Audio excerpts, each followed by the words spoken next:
Hello, everyone, and welcome to Saturday Night Speedway number 176. My name is Bond951. This is Knight, and we are going to be your lovely casters for today. How are you feeling, Knight? It's been a while since I've last seen you in the caster booth. Yeah. Not counting the time we called you up for a quick minute. Yeah, did have a cameo appearance last week. Excited to be back in the booth. We wish Pidgey all the best in New York. So excited to be filling in and getting right into the action. Oh, yeah, absolutely. We are going to be having 4 qualifiers tonight. I believe roughly around, 40-ish people, I believe, if I'm not mistaken. 38, 40, 38. somewhere around there. So enough for 4 qualifiers for tonight. We'll be getting those names up very, very soon. But we do have the names of the races that are in this current qualifier. We do. We're going to be starting off with Bobby, who I believe is our defending champion. Yes. Yeah, he had a pretty successful run last week.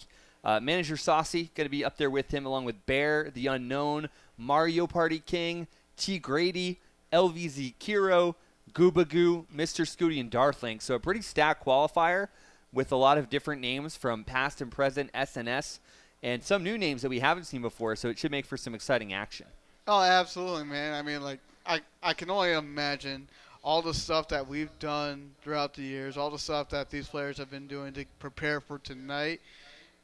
Must have been intense training. Yeah, I mean, the grind never stops, right? You got to keep practicing. You got to keep your skills up, keep getting better and improving. And that's really how you're going to be able to beat Bobby at one of these tournaments, is just by continuing to improve and practice and really showcase your skills here every Saturday night here in the Pyramid at the HyperX Arena inside the Luxor in Las Vegas. Absolutely, and these players are going to be competing for a $700 prize pool pot, with first place getting $250, second getting $125, third getting $90, fourth getting $60, fifth getting $45, sixth getting $35, and seventh and eighth getting $30. But if you didn't do too hot, that doesn't mean you are immediately eliminated from the tournament if you didn't have a good score. You still have a constellation bracket to go into.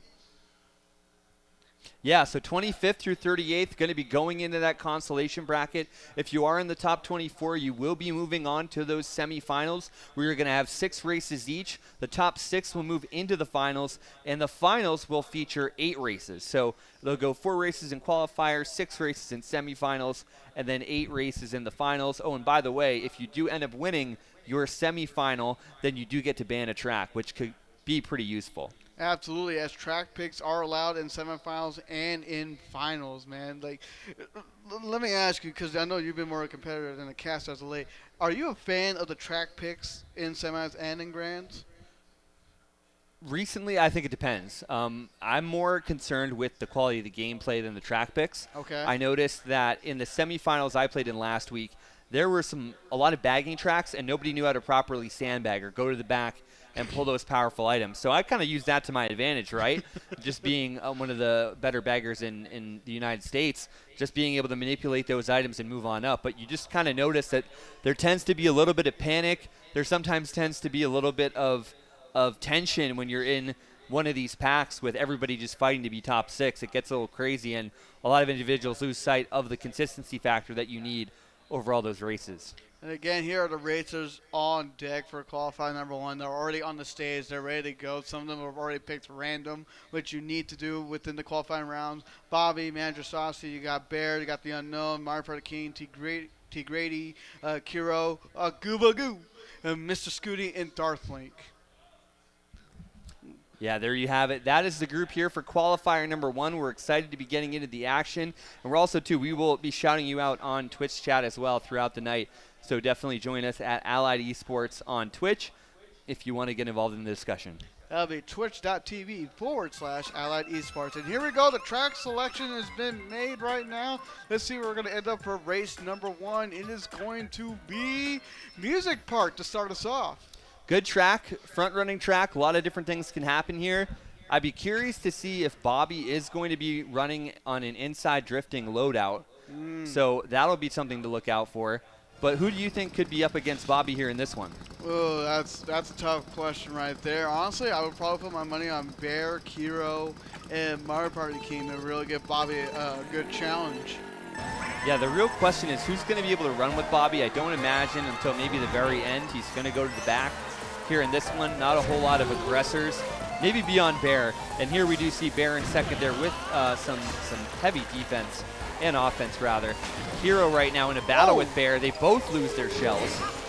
And now Bobby could be getting those 10 coins and riding off into the sunset. Right now, Kiro's trying his absolute best. He had a coin in hand, already fired it off, and now he's dragging that red, followed by Bear in third, who's going to be dragging that green. Oh, I thought he was going to use it for protection. No use of the back camera there, but did throw away the green for a new set of items. Interesting to see what's happened with Kiro here. Looks like he lost that green. Whoa! So the red does go forward, but Kiro moves out of the way, so smart move.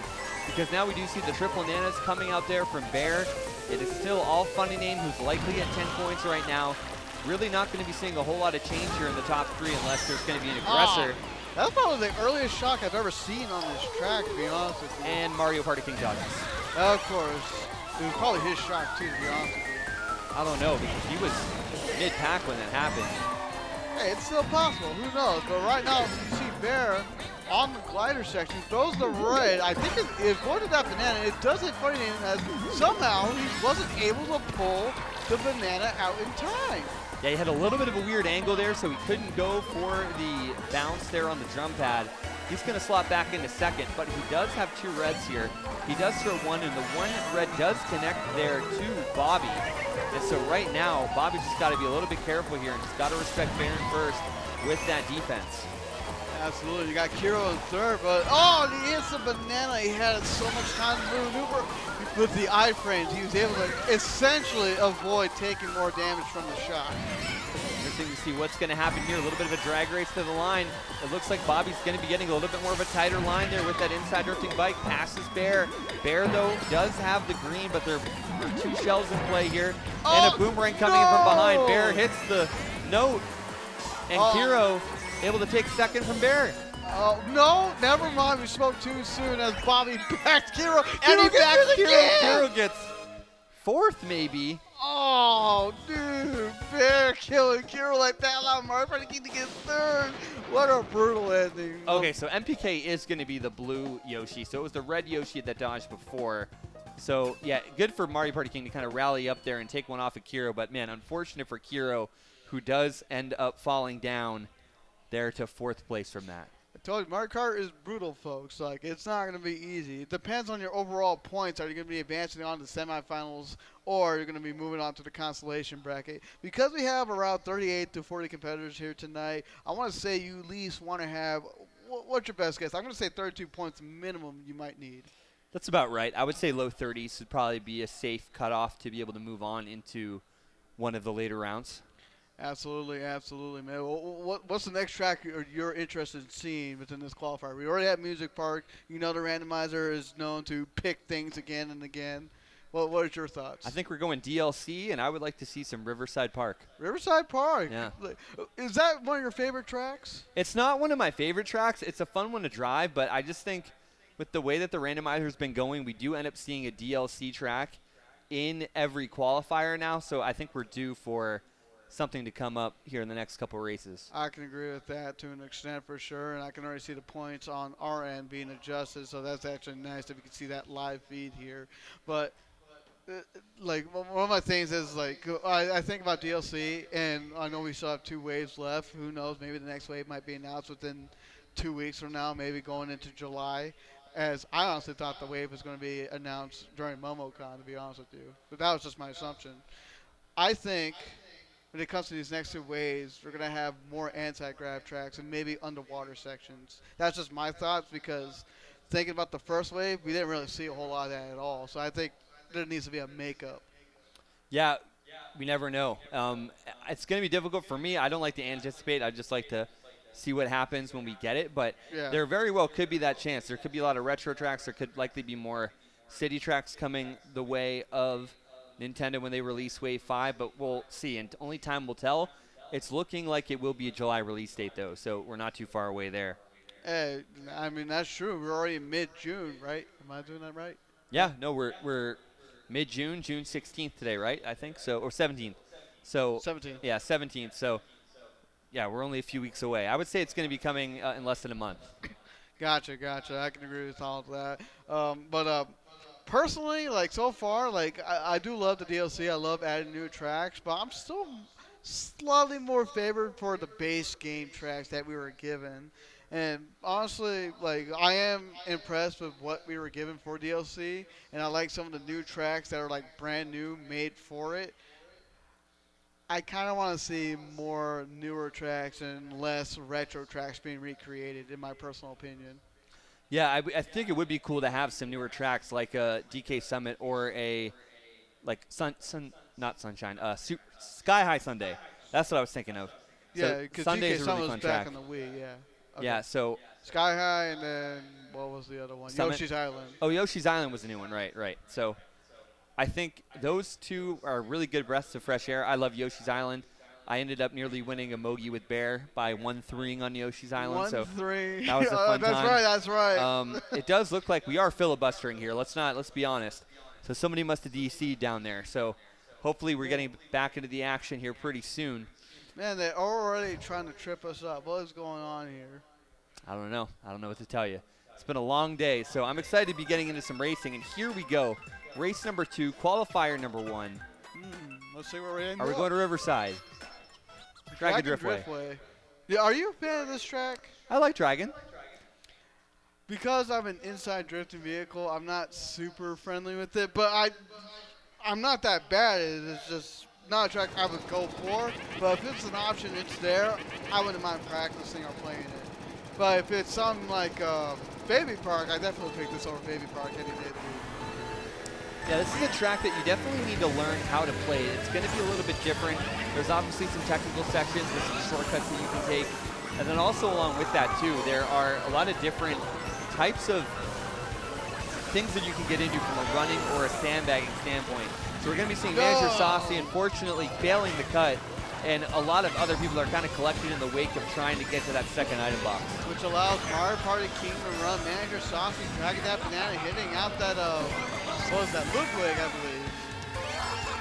And right now, Manager Saucy collecting the doubles right there, nearly avoiding the banana in third, has fire in hand. He's thrown it and hits MPK. MPK going down, but honestly not a bad spot for MPK to be in because he will be able to go to the back and get some more powerful items. This looks like the Unknown here in second, having a pretty solid run here with those greens. They're going to back one, not successful in landing, and not going to go for the cut, going to go a little bit wide there, but still get a little bit of the shortcut as he gets to the wall. If he drifted a little bit earlier, I think he would have been able to take that cut a lot tighter right there, but there's a little bit of unfortunate circumstance. You got Bear with triple bananas out. He has to fire his bananas to dodge the red, and he has triple reds. He's protecting his lead, throws the red forward. You gotta be careful because you can hit yourself as Bear almost did. Yeah, that final red there from the Unknown actually skips past Bear. And what a clutch pull, as you said. No, that was his own red. Oh, okay, so his own red just went past him, but it's still a clutch pull to avoid the disaster potentially. Could be a shock and play. We don't know. We can't honestly see it, but I have a feeling there is. Mario Party King just laying down dirty there to Mr. Scooty. And right now, Bobby just is running away. He dodged the blue. He must have had a shroom or something. At this point, there's the shock you were calling for that, and it came into existence. I think at this point, it was just a matter of who's getting second place. And Mario Party King ends up getting a star at the set, or dodges. Either way, nearly takes the win, but it is going to be Bobby. That goes into first there. Mario Party King second, and if the race for third, it's going to go to Manager Saucy. Nice job there. I think Bear barely got fourth over, I believe that's Kiro in fifth. No, Mr. Scooty in fifth. Yeah, we haven't seen a whole lot of Kiro. One of the interesting things is that, I mean, I don't know. I mean, Bobby's been kind of running away with this. We're seeing some good rallies from Mario Party King, but run for sure. We're not seeing a whole lot from some of the names that we would think would be at the top of this one. No, like that is a little bit of the confusing part, but maybe it's just, again, like I consider qualifiers, in my personal opinion, like the warm-up round. Maybe these folks are just getting warmed up, ready for semifinals. And that's where you really get to see everyone's going to be butting heads. Oh, for sure. Yeah, it looks like right now that Bobby has an 8-point lead there over Mario Party King and a 9-point lead there over Bear. And Manager Saucy right now is in fourth, down 12 points. So. Absolutely. I know we were talking a little bit earlier, and you have the F1 23 game? I just bought F1 2023. I ended up buying it to do a little test drive around the Vegas Las track? Vegas track. How's that I don't know if going? I should share my thoughts on that or not, but I think it's a visually cool, but as a driver, the track is not the best. It's probably one of the worst in the U.S. Well, when the F1 racers actually come over here around Thanksgiving and whatnot, they'll be able to put their true feelings and might to the test when it comes to racing that. Because I can only imagine, because there's like two really good like straightaways. I can imagine that being like a huge difference for a lot of folks. But then you have like those tight areas with a lot of turns. That's really going to throw some folks off. Yeah, it's a big mix of tight turns and then also heavy straightaways. And so the thing is that, yeah, there's not a good balance in my opinion. So you're going to go into these like really tight sections around the sphere, and then you're going to be going into another tight section, I think getting back onto the strip right before the Bellagio fountains. And it's just, I don't know, it just doesn't feel good as a driver for some reason. There's like a few tracks in Formula One where they are very technical, and Vegas just has an identity crisis of if it's like a Monza where you're just flat out all the time, or if it's technical like you're, what is it, Azerbaijan? Is that how you pronounce that country? I honestly don't know. Azerbaijan? I don't know. You're asking the wrong guy on that. I'm not a history buff or an archaeologist or whatever. Yeah, that track is crazy technical. Well, it looks like we're going to Mario Circuit for race 3. This is race 3, folks, not race 2. We had a DC or an issue with the rule after the first race. So this is race 3, Mario Circuit, and right now we're going to be starting off on Kiro. Yeah, this is a track that it might be a little bit difficult to beat Bobby on. He generally does have everyone's number here, despite the fact that it is primarily a bagging course, and we do see some players going to the back, opting to sandbag for powerful He did items. really well on this track at the Velocity eSports event yesterday, which he did win that event. Battlefield could be in second place from that. Dang, you are bringing up competitors on the stream. It's risky. I have to admit, I got to at least talk about what actually happened at the end of the day, which are facts that can't be argued. That is true. I mean, Bobby's won 2 out of 3 of the tournaments that have been run outside of the HyperX arena. JDX being the exception there. Unknown, though, getting hit out there with a red. Mario Party King really doesn't have a whole lot to work with here as you see the Shroom facing Bobby. Actually, sorry, Bear, excuse me. Now, unfortunately, that red tracked him. I don't know if Bear had the red for him or not, or that was already tracking to him prior to him taking the cut. Bear getting hit by the back green off of smart bounce. Now manager Saucy's in second, but Bobby has this huge lead. And huge pull here from manager Sauce. He's got to stay out of the center.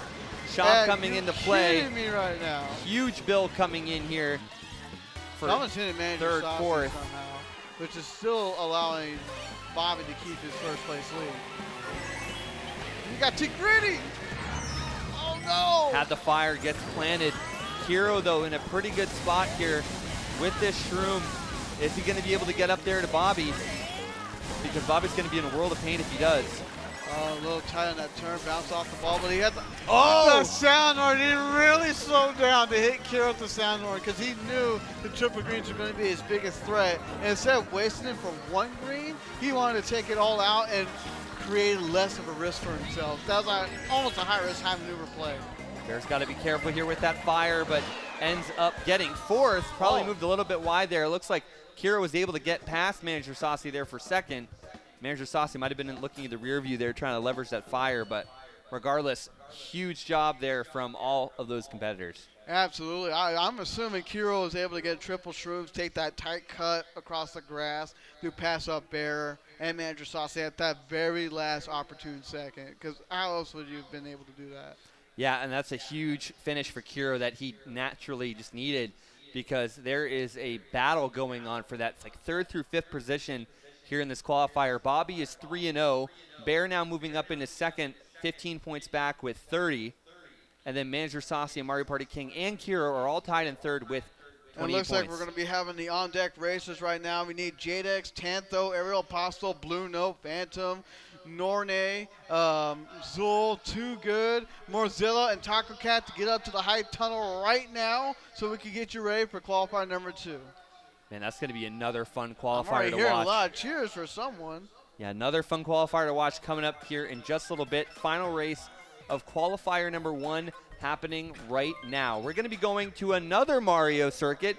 This is GBA Mario we Circuit. have 2 more left. Might as well throw those in. Might for as the next well. Qualifier. Mario Circuit 3 and DS, but we got all of the original ones, and Give me so Luigi Circuit. Come on, make that in the DLC. Bobby's just been so good at running and managing his items that any bagging strategy has proven to be null and void and just completely shot down. Oh, yeah, dude. Like, I mean, right now, Bobby's on the perfect score run for this qualifier. So unless someone can take him down now, he's going to go on the perfect 60. And he's just going to run. He knows that nobody is faster than him. And he's confident that nobody in this room knows how to sandbag correctly. You even see that Mario Party King's opting to run now. I think if memory serves me right, I think he already has 2 wins as of recent back-to-back as the inside drifting vehicle. I'm not entirely sure. 2 or 3 wins. I'm not 100% sure with that. But, hey, he's doing a lot faster than me when I was playing. Mr. Scooty right now sitting third to last here in this qualifier with 18 points. Oh! Huge snipe there onto Mario Party King, as also the Ludwig goes down behind Mario Party King as well. Big gap though, because second and third are infighting to Bobby here as Goopagoo now moves up. No, and don't want to hit the oil. Yeah, hits the oil. Darthlink really trying to move around this situation. There can only be one true link. What? And swings and misses at those snipes there with the green shells. Like, I understand Breath of the Wild Link versus, I'm going to assume, Ocarina of Time Link are going at each other's throats. But come on, I thought the greens would have been connecting. There's 3 links on the board too. I just finally realized that in the final section of the lap 3. This is Bobby's race to lose here. Could be a late He's shock that already changes passed the the order line. here for the mid-pack spots, but it's not going to affect the top players. No, Hero you're goes down at the kidding line. me. Mario Party King gets affected by that as well, it looks like. And no shock in play. That is going to allow Bobby to get the perfect 60. Bear getting third, Kiro fourth, and Darthlink, I believe, was able to squeak by there and get second. Ooh. It's going to change the order up pretty dramatically, honestly, for qualifier number 1. And we are getting ready with qualifier number 2 right after this. And that's going to be another good one. We got a lot of great qualifiers tonight. Oh, absolutely, man. Like, I'm just thinking of qualifier number 2. Like, the first 2 names that come to my mind right now are Aerial Apostle and Jadex. 2 inside drifting vehicle players right there, both good in their respective areas. Like, I always love seeing the battle between folks like that because there's not that much representation for inside drifting versus a lot of other vehicles. I mean, it's kind of weird to say this, but I feel like Vegas just, and again, there's not a whole lot of inside drifting players out there, but Vegas does have the most representation out of the entire LAN community. But it looks like we do have the standings, so let's go and throw them over. Bobby with the perfect 60, followed by Bear with 40 points, and then you got Kiro with 37 points in third, Manager Saucy in fourth with 36, Mario Party King with 35, Darth Link with 31, The Unknown with 24, Mr. Scooty with 22, Gabagoo in 17 points, and T. Grady with 5 points right there. Like, it's looking like you need to hit the 30s to be moving on right now just based off of this alone. But that's a huge jump by 20 points between first and second. I mean, Bobby was unstoppable. That's what it came down to. Nobody could figure out a way to get Bobby out of first, and you're going to need to figure out how to in semifinals because Bobby is over, I believe he's a 50-time champion already here at Saturday Night Speedway. I believe he hit 50 last week. I do have that on here somewhere, so give me a second to pull that up. It's going to be difficult to take him down, but there have been players that have done it in the past. Jadex, one of them. Ariel still trying to chase his first title. Same with Phantom. Zool as well, although he's racking up some of those bar 50, tournaments. If not 49 or 50. He's at 50. Yep. So 50 as of last week. And then you got other players in here like Morzilla and Taco Cat that could easily play spoiler as well. 72, 73, 74, 75. At this point, can he get 5 wins in a row tonight? We'll see. Time will tell. Absolutely. So I want to ask you this because I know you're like one of the OG veterans from SNS from way back in the day before I even played, man. What was your favorite Saturday Night Speedway moment out of all Saturday Night Speedways you've been to? Or you've watched? Are you talking about like a racing moment or just any? Okay, we can have 2 separate things. We can have a racing moment and we can have like a personal moment that just happened at the arena. I don't know. There's just been so many moments. Like you have second chance moments, you have some racing moments, then you have moments where there were some crazy shenanigans. Like I remember Tom Viola was just wearing like 60 trash bags over his head. Yeah, I remember that. And he looked like an idiot. But you know what? It was funny. It was great entertainment. And even he was just like, what am I doing, And that was during the pandemic. He had the masks on. He had like a face shield. They did a lot He had of like things 60 back trash then, bags all over right? him. They had the donut, or not the donut. They had the hot sauce challenge and whatnot. The hot sauce challenge? I mean, if I ever cast again, I'll do the one chip challenge on stream. I'm down. I don't need to hear it. you coughing and dying and needing a glass of milk on the side. Hey, yeah, you know what? I plead the fifth. I was going to say something, but, we're good. I feel like I have a license that I can, like, be the Simon Cowell of SNS because of I've been here since 2019, and I'm, like, the Shemp of the casting crew. But, if we ever need to fill some time, I'm just happy to do the one-chip challenge.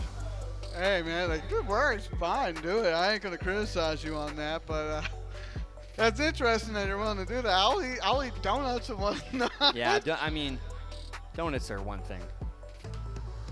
But I used to be a competitive eater back in a previous life, back 12 years ago. Now you make me want to ask that question, but I'm trying to be respectful with you right now. Yeah, we'll leave it at that. Maybe another day.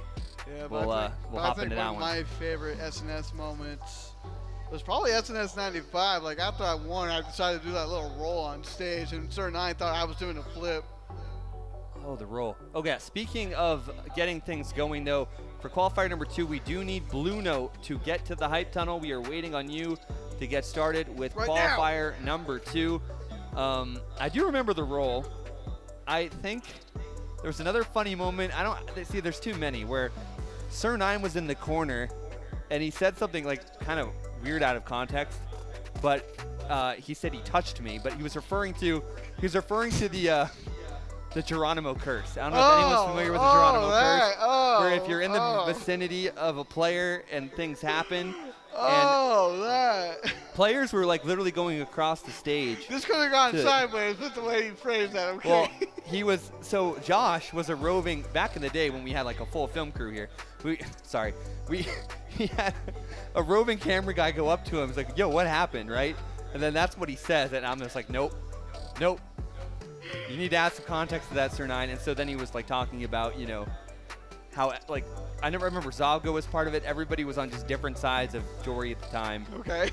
Just didn't want to associate with the bad luck that he just brings. He got some SNS wins eventually, so I don't think it's bad luck. I think if anything, it was just karma. I don't even remember. I mean, there were other times where people were inciting violence. That was a weird time. We won't go into that. That was nobody here. That was a special guest. Weren't there people that were like falling off couches and whatnot? Oh yeah, I was commentating one time and we had a player fall off a couch. That was a fun time. I would like to know more, bro. I think there's certain hands down the best moment were when there were a group of three guys. They were on the couch down there, or we were sitting on the couch down there, and they came up behind us. And they were sitting in chairs behind the couch. So, like, we were casting. Imagine we're on the couch down there. Okay. I see a few people down on the couch already. Like last week. And then there were chairs. And they were drinking, and they took their shirts off when certain players would win. And they would wave the shirts up. Yeah, it was crazy. Like that? Yeah, and I, like, at the time thought it was, like, breaking Twitch TOS. So I was, like, trying not to acknowledge it. And then somebody cut to us, and you just see them shirts off behind us just dancing. It was great. That sounds like a fun time, and I don't know why I had the idea of the television show, regular show. I'm thinking Muscle Man. Just going. Yeah. Woo! It was Samuel too. He had his jug of water, stay hydrated, and they were cheering for Samuel. I haven't heard Samuel's name in forever, man. Oh my God, that's a name that brought back some. Yeah, Samuel's been playing a little bit on and off. I just don't know if he's still based out of Las Vegas or not. I think his last win was SNS 59, man. That was a long time ago. He played in another local tournament like last month though, so he's here and there. He just recently was in a DreamHack tournament and he was doing Kart Rider. Oh, so Kart Rider. Yeah, he ended up not doing too hot, but hey, just to make it into the show on like a final LAN at DreamHack and just be a part of it, like that's a win in my book. As long as you have fun, that's what matters in my personal opinion. As long as you have fun, that goes a long way. Yeah, like I mean, like here at the HyperX Arena, right? You're on stage, you're having fun, you're with your friends, you're with your family, You're playing a little Mario Kart. Like, what more can you ask for, right? Yeah, there are players here that are probably some of the best in the United States, and that's been proven, but it's really cool to see, you know, somebody brand new picking up the game, playing for the first time, enjoying the experience. Absolutely. I remember there was someone, this happened like a few months ago. I'm forgetting their name, but I remember their name had Xbox in it. And like, it was their first time playing Mario Kart like ever. Like, they don't have a Switch, they don't have a copy of the game, they'd never played it, and they told me they never played at their friend's house. And they actually were able to get into second chance. Like, they were that good to get into that position before the rules changed and all that. So just hearing stuff like that is like always like heartfelt moments. That's why I like a good underdog story. Yeah, I remember at MomoCon that happened with a girl. Her name was Legit Gamer. Oh yeah. And she made top 48. That's right. And I'm like, I just want you to know, like, what you just did is very hard to do, because there were some players that didn't even make it into that second round. Yeah, absolutely. And that was last year, right? That was this year. Was it really this year? I swear, I thought it was last year. No, she was on stage and ended up playing. Dang. Here we go. Waluigi Pinball, some DLC action. We're on board here with Phantom. He's going to burn out and try to come from the back here. This is Tantho right now trying to get a box. Ends up spotting in the second or third. And everybody's going to be chasing down what looks to be Ariel. What? I thought that red was going from Mozilla, because I was just about to talk that he might have tried to counter hop or something, but hit the wall. Tantho, unfortunately, getting hit by the pinball right there. But it's still very early in the race. And now you got Too Good in third. Interesting thing here is that this pack is going to get jumbled up a little bit because of all of the players hitting these pinballs. Rogue Green coming into play. That's not going to hit any of the top players here. It's Too Good right now. Is trying to navigate through these bumpers. Good use of navigation skills right there. And then you got JX right now dragging that green, protecting himself right there. I don't know if he's thinking about backing her. Oh, he tried. And again, Jadex, hopefully he has defense. Looks like he did. I think he did. I think he had the dual defense going into that. Morzilla now throwing his red, now dragging the green. He's got to protect himself from that red being thrown at him, and he does. And that's going to take Too Good down, which unfortunately, you've got to be careful. Yeah, you got to be careful, because that's just increasing the lead there for Jadex. The more that second and third fight here. There's a bullet bill that should be coming up around the corner. It looks like it just ended right after the jump. And then Morzilla has to be careful. Too Good dragging that green, but that got changed very quickly because of I believe that was, no, that's not Phantom. That's Phantom. Was it? Yeah, Phantom's here in third. Yeah, Too Good is going to be the Ludwig player. He has gone back into the mid-pack right now. Yeah, after getting hit down by Phantom and Star Power, for sure he's going down the mid-pack. Now we got the squid ink happening between certain players back there. Ariel Apostle in third, hold down the shoe. He sees the green behind him, but did nothing to avoid it. I mean, he could have tried to get out of the way, but there's not much you can do in that situation. And Morzilla here in third. Going to be trying to stalk Phantom here. Has a mixture of some good items, but also has a lot of threats behind him. So he is going to throw the red. It's going to leave him defenseless for now, and it's still going to keep him in third. But oh man, what a pull! But look at what Phantom has. I mean, yeah, look at what Phantom has. He's got the iron, dude. He's going to avoid all those red. Or did he get hit by the pinball? No, I think he lost his defense, and now he does end up losing out there to Zool. Ariel's trying to hang on here for third. Bill and a red coming into play. Zool second, Ariel third, Tantho fourth, and it's going to be Jadex taking the win there on race number one. Jadex had a huge lead right there, as you can see in the mini map. Like once you start giving away that gap, like it's hard to come back from that, man. I mean, you gotta let second place do their job to hit out first. Like we just saw, like moments ago, that someone had triple reds and they were willing to attack first, but nothing came from it. Good for Jadex there, picking up that first win. We still have 3 more races to go here in qualifier number 2. And yeah, looking like Ariel ended up getting third. And so I'm really curious to see how this is going to play out. Zool getting second, but we have 3 more races left. And yeah, I'm just excited to get into the action, Bonnie. Oh, I've been waiting so too, long. Man. I mean, like every week I always anticipate, like, how can SNS be topped by all these players, whether it be in qualifier, semis, or in finals. Like, I always kind of look forward to that and see things and like learn from these players themselves and see if I can apply it to my own skills at some point. Yeah, I mean, there are definitely players you can learn from. Every player kind of has their own unique style with how they approach certain tracks, certain characters, the game in general. So it's all about finding your own style, but definitely incorporating some of the things that you do see from some of the players, especially the ones that have been playing a lot, that are experienced, that know a few tricks of the trade. As we're going to be going to Bone Dry Dunes here for race number 2 of qualifier number 2. This should be a pretty good difference maker, at least to get players up there with JDEX challenging him there for that first lap. This track is somewhat difficult because like you have solid ground here, but then when you get to a certain section, like the track feels a little bit more slippery, and thus you kind of have to change how you play a little bit during the race. So it definitely adds a little bit of difficulty spike right there, in my opinion. Yeah, what that is that's going to be the different track surfaces. Like right here, you kind of have this like rock, marble, or gravel type of kind of like surface. Regular track surface in here. Yeah, and then you go to dirt, and then you go back to like a dirt. And so someone has icy physics in a sense, or however you want to call it. Yeah, and then so there's just multiple track surfaces, which make this very interesting.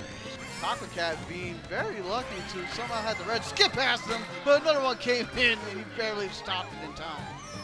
Yeah, good reflexes there by Taco Cat. Morzilla did not have the finish that he wanted last race. Only 4 points to his name, but has plenty of time to make that up here as it's Phantom. And it's going to be, I believe, Ariel trying to track down JDEX. No, excuse me, that's Taco Cat. Yeah, Taco Cat is in second right now. He's definitely looking to find a way to take down JDEX. And he doesn't have to worry too much about Phantom right now. But he backs the red instead of throwing it forward. I would have thrown it forward to at least try to hit JDEX down or something, or at least get rid of whatever defensive item he would have had, because he would have been past the double item box right here. Taco Cat just got absolutely yeeted by a back. Too Good, though, going to be moving to third. First player with an item. This could be a huge opportunity here for Too Good if they end up opting to move ahead. Oh, no, but didn't get the...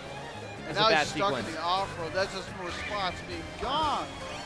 All this is doing is just allowing JDEX to increase his lead because they are not letting second do their job. And right now it is Phantom. Phantom not showing any signs of offensive items right now. It was a Beyblade battle, and they both let it rip, and they both lost all their triple greens and reds. And then a new set. But hey, Morzilla ends up getting some back. Good dodge here for Zool. Dual shield coming in, but I don't think it's going to really affect JDEX. He's already too far ahead. For that Toadette being lapped. But what is going to happen here? Oh, it looks like Phantom and the others do have their shrooms. Not going to affect them for first.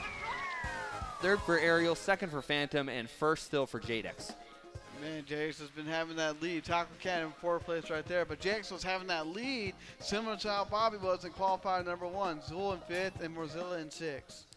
Yeah, it's just really a race for second. First is checking out, and besides maybe the blue shell, there really isn't any real physicality there for first or any patience from third place to let second place do their job and reel first back in. Now, like, I understand everyone wants to get first place, but you have to let second place try to hit out first, or if there's a blue shell, don't time a shock at the same time the blue's about to connect to first unless you see them dodge or something like that. If you time stuff like that correctly, you can make first place get stuck literally in that same spot for a matter of seconds, which can be detrimental to a racer. Yeah, the other thing that I think doesn't get talked about a lot is that when third place keeps hitting out second and maybe nothing's happening because second does have some defensive items, that's still allowing for first place to get those chain items to dodge a blue or to get double defense, to protect them from whenever that offense does come back. So all it's doing is you're really delaying the inevitable. Just let second throw their items, and then if second place doesn't keep at least one to defend themselves or get the pull that they need, then take them out. But also, at the same time, if you are in third, work smart, don't work hard, and save some offense for yourself for first place. Absolutely. And right now we are on Wildwood. We already started lap 1. We're already halfway through the track. And right now you got Ludwig, which is Too Good in third, holding on to that red, followed by JDEX in second, holding on to that red, followed by, I believe that's Phantom in first. JDEX tried to hit out Phantom. JX couldn't use that green to hit out Phantom, but he does able to take first place. But he gets hit by the fire. Now Phantom's back in first, and he gets his coin ghosted. They get a little lucky there. It's going to need some defense, though. JX, though, still going to be in second place right now. And there is going to be a big battle behind. So how long will JX be able to hold this Shroom out? I'm shocked up to the play. I mean, like, I understood if JX tried to hold that Shroom for the cut, I wouldn't have blamed him for that. Sometimes, like, and this is me making probably the wrong choice. I would fire that Shroom hoping for another set of double items to attack first, rather than use the shortcut to hopefully overtake first. I mean, it's literally second by second decision making that needs to be executed. JX and Aerial both having nanas. Phantom opting to go a little bit wide, take the safer route here. Morzilla and Too Good going to be in 4th and 5th there respectively, and it's still going to be a little bit of a drag race as everyone's just trailing, but Phantom's in a great spot here with his items. As he throw that, oh, he tried to hit Aerial, he missed, and then the green went off the off-road. What happened to the others? Did he get ghosted? Not sure, but this has given JX a little bit of a gap here. No! Huge snipe there from Aerial, as Phantom does have a little bit left. Snipe? I would be laughing if he did. Oh, he was thinking about it. Ends up back bombing. It doesn't affect any positions. And it looks like Morzilla might have gotten 4th there, but a huge run there for that top 4.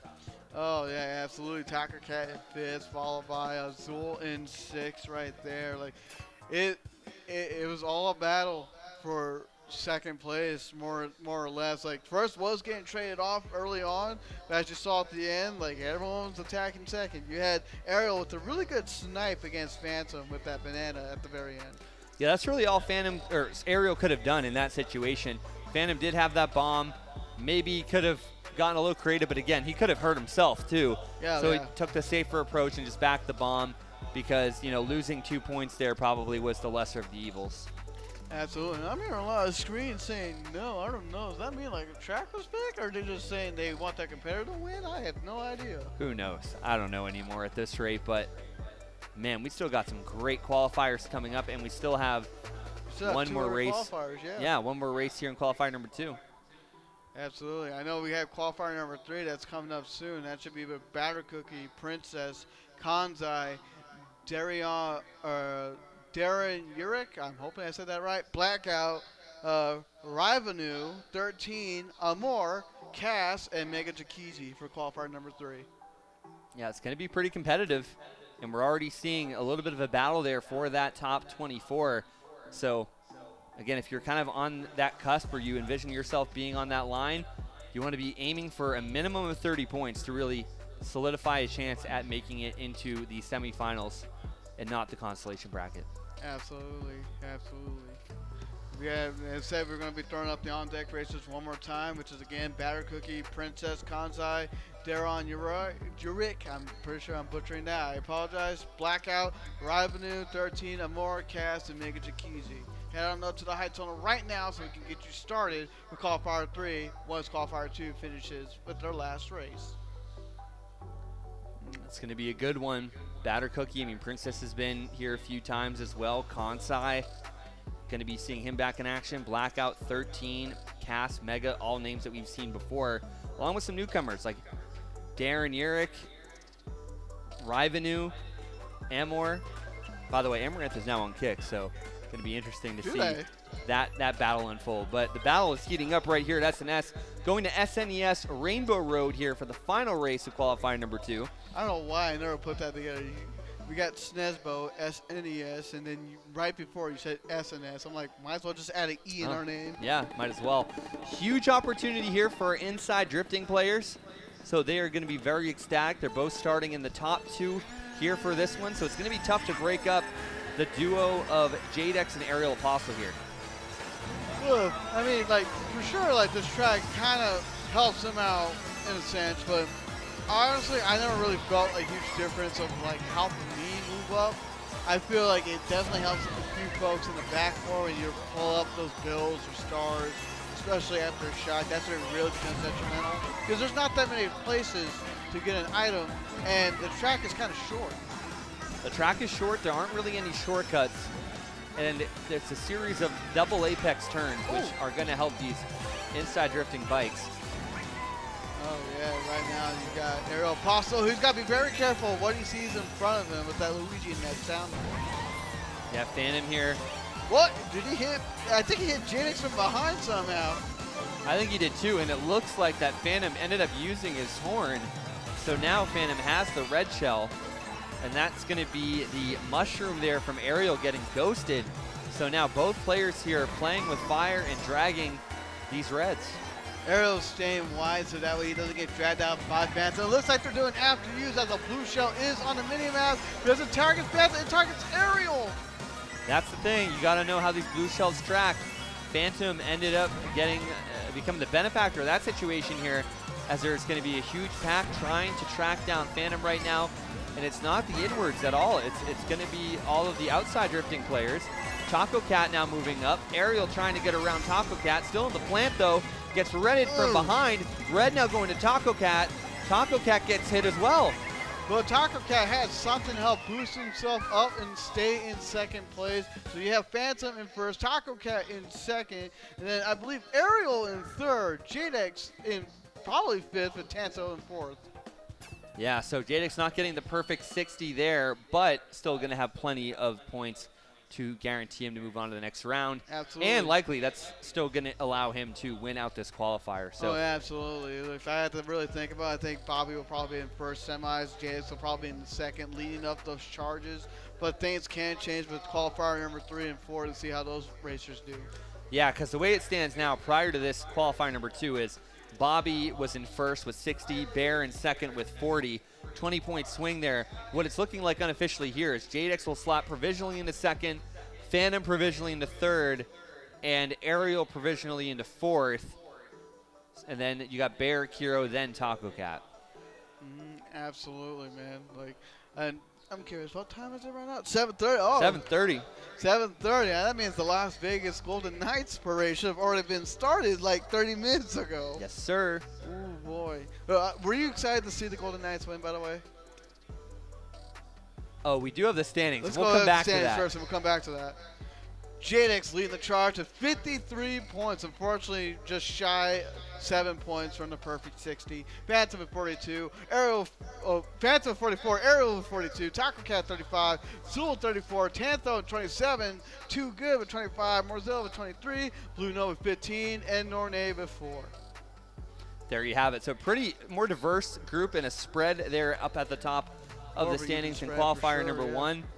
But I guess, yeah, to answer your question, I think we kind of already talked about this. Like, I actually was an OG Golden Knights fan. Before I moved out here, there was the name reveal, and I happened to be in town for it looking at apartments. So I ended up getting the first piece of merch from MGM Grand. Really? I ended up getting the first ever Golden Knights merch. Not from their official, like, Arsenal, but from the MGM Grand's gift shop. Trying to get the team support and all that. Yeah, I'll be honest, I've kind of lost track, like, throughout the years. I'm excited they've won, but that's just because of the fact that I live a town over from Foxborough, and I'm used to Boston sports and being synonymous with winning. And even in Mario Kart 2, right? Like, we just ended up winning the Middle Division Cup with Black Magic, so it means we're the best Division 5 to D10 team in the world. And, you're a D9 team right now, right? What? You're a D9 We're team D5. Right now. D5, okay. Yeah, we went from 16 to 10 to 8 to 5. I was there when you were D10 for sure. Yeah, we've definitely grown. And that's the thing, right? Like, I'm like a 6 or 7 time Division 1 200cc champion. It's getting to the point to me where, like, winning something is like the norm. It's pretty bad. So, yeah, and I didn't even contribute to the latest gold banner that I had for 200cc because of traveling. Hey, man, I mean, you're a traveling man. I know you do a lot of other things on the side. I'm not going to expose you for those adventures unless you want to do it. No. I mean, we've been traveling for, like, the Mario Kart tournaments and stuff. I don't know. I've just been casting here on and off for 4 years, so I've been kind of seeing lots of different things. And I'm just excited, too, because there's so many new players in the community that have been, like, coming out. So, like, we've been really focused on USMK and growing the LAN scene across the United States. And, I mean, even, like, shout-outs, too, to all the Vegas players that came. Like, Bobby showed up, Immortal. We had, Rar and Vantox. But also, too, we had Sloppy Gunner show up, too. Probably the With his most Nacho Libre costume. epic cosplay. Yeah, for sure. So I really wish he brought that in the SNS one day. Oh, he maybe needs to. for Halloween. Halloween, that has to win. If there's a costume contest for Halloween, that has to win. I don't want to see no Bullet Bill costume win again. Shots fired. Although that was a really good costume at the time for Batman. Oh, yeah. It's like paper mache or something, I believe, yeah, too. that was a really nice design costume. But Nacho Libre, man, I got to go Eagle Power. Yeah, I mean, there's just so many exciting things to see. So there's like a lot of real hope for the Mario Kart community going forward, not just here in Las Vegas, but all across the country. I mean, there's tournaments already going to be, I think, in like Seattle and Ohio. Yeah, I'm trying to go to the PAX West tournament once we find out more details for that, because I want to participate, but I also want to go for PAX West, and I've never been to Seattle, so it'll be a nice time. Yeah, I haven't been to Seattle either. That's probably one of the only reasons I consider going. But you're trying to go to Riptide, right? We'll see. We'll see about that. Still there. There's Sandusky, Ohio. These names sound so much worse than Seattle. Sandusky, Ohio, Waco, Texas, and North Florida. North Florida. Not North Florida. It's like north of Fort Lauderdale, I guess. Fort Lauderdale? Yeah, Pompano Beach, Coconut Creek area. You said beach? There is a beach. Yes. Ooh, nice. Maybe take the trip down to Fort Lauderdale too. I saw a meme the other day. I don't want to knock Florida while they were down, but their basketball team at the Miami Heat, and then you got the Florida Panthers. Like, there was a meme with Bugs Bunny just sawing off the state of Florida, with the Golden Knights and Denver Nuggets sawing them off the U.S. I was like, Jeez. No, the internet's too brutal. I'll be honest. The most wholesome thing I think I saw was Jokic at the. Do you remember that when he was like, "Oh, I don't want to go to the parade," and then he's on the parade and he's like, "I'm glad I'm here." Basically, that's what he said. I think I saw that. Like paraphrase, obviously. There might have been a couple four-letter words in there, but he basically, he was. I don't think he realized the the spectacle that it was going to be and how willing his fan base was going to be engaging with him in that environment. So. Good, pleasant surprise for him, I guess, But obviously, I totally understand, you want to see your family. You've been on the road for 82 games, and then you have to do a postseason, and you're from Serbia, so I can't imagine. I can imagine, how much of, not a physical toll per se, but more of an emotional toll. Well, a combination of things, right? Travel takes a lot out of you, and I think we're going to be seeing a lot of players traveling more jet lag for Mario Kart tournaments. Yeah, you got jet lag. You got time zone differences. You got so many different things. Yeah, the mental, physical toll. You got to deal with some cultural things. Like when I go to London, for instance, one, you just get hit in the face by that time change. Two, you got to make sure you bring the right adapters because not a lot of your electronic cords will work. That's right, because we have the little two-prong thing. It's a different and prong. So everything's going to be a little bit different. Like in Mexico, always make sure that you have bottled water with you. There's different dynamics to every country that you go to that you got to be aware of. I can only imagine, man. It's always cool for me to personally hear the different traveling aspects. I always want to travel, see other parts of the world, but I'm also afraid doing it on my own. So I want to do it groups. It's fun. I mean, prior to the pandemic, I used to throw concerts and all that all over, and it's fun to go to different areas and meet different people. I have a whole work family in Mexico and the Dominican Republic, and it's cool because there's also other players that play in those areas too. So when we were at MomoCon, we were talking to some of the Mexican content creators about what they do, and we were almost going to do some collabs and stuff with them until the Skulls eSports fashion show happened. But we won't talk about that. Oh, yeah.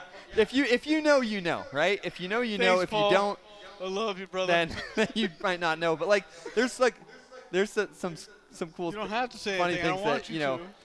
But that's the other thing too. Everywhere you travel, and I know Smash is kind of on that level where you're seeing players like Sonics, MVD, Ven, all of those guys traveling to different tournaments. I mean, once you get into that traveling kick, you just have crazy stories. I just don't know.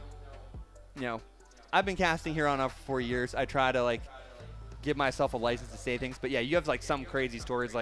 I did a race one time in Mexico down a full street with people. What kind of race? Are we talking about a sports sprint. car and all that? No, just running. Oh, okay. I don't know. We're definitely filibustering a lot. Are we good down there? Oh, man. Yeah, they're getting ready. They're getting ready. Okay, Don't just worry making about sure. that. But you've had previous experience, not just in Mario Kart, or like for like your own racing game. You've also done other racing commentary stuff, right? So this is what's kind of interesting with me. So I'm 31.